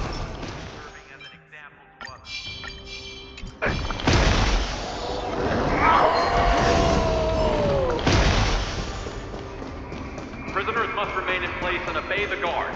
Those who fail to comply will face severe punishment, serving as an example to others.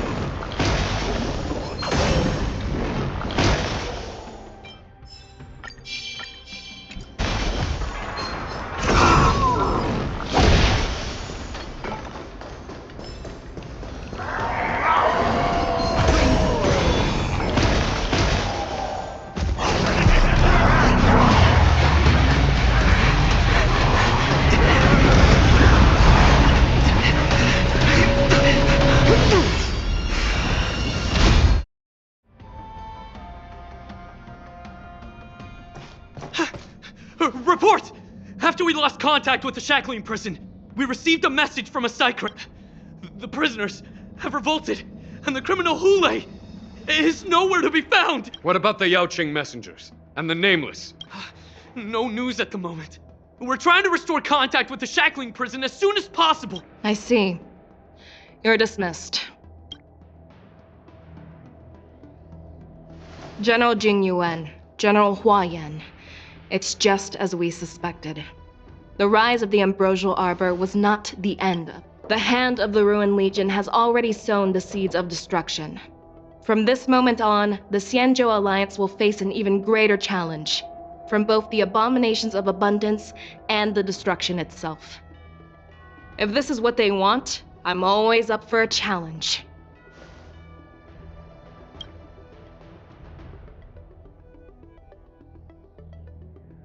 As the Marshal Special Envoy, I'll dispatch the Luofu Cloud Knights to pursue Hule myself. Looks like the hidden dregs have finally come to the surface. And as I said before, it's time to wash them away.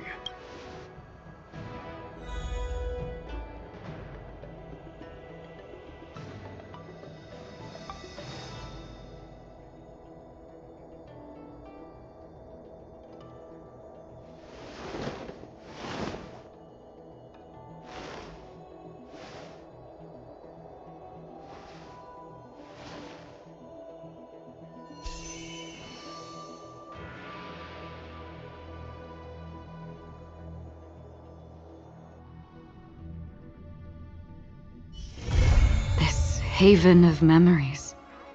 Every touch, every moment is like a thorned rose.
Great! You're here. It's a secret. And it's a good thing I got here so fast. Otherwise, you would have missed the fireworks I prepared.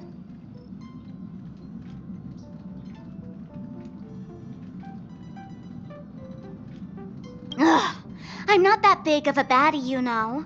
Although I've made quite a few mutually assured destruction buttons. It's not like I'm going to blow up everything. Gray hair, don't be so nervous. I took a mutually assured destruction button and repurposed it into a sky full of sparkles button. I really wanted to give you an epic fire. I tested it so many times just to make sure. And now that I finally boarded the express, it doesn't even work. Oh well. Luckily, I brought along some sparklers too. Let's light them up. Look.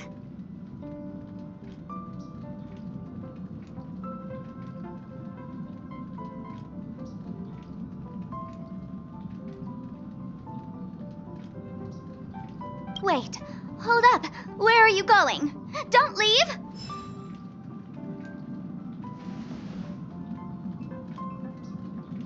Wait, hold up. Where are you going? Don't leave!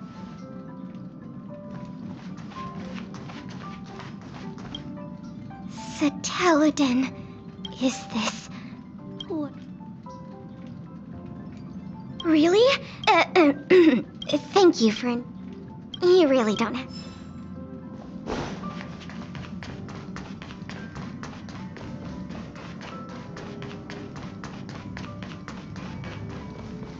Do you want to enter the Forgotten Hall?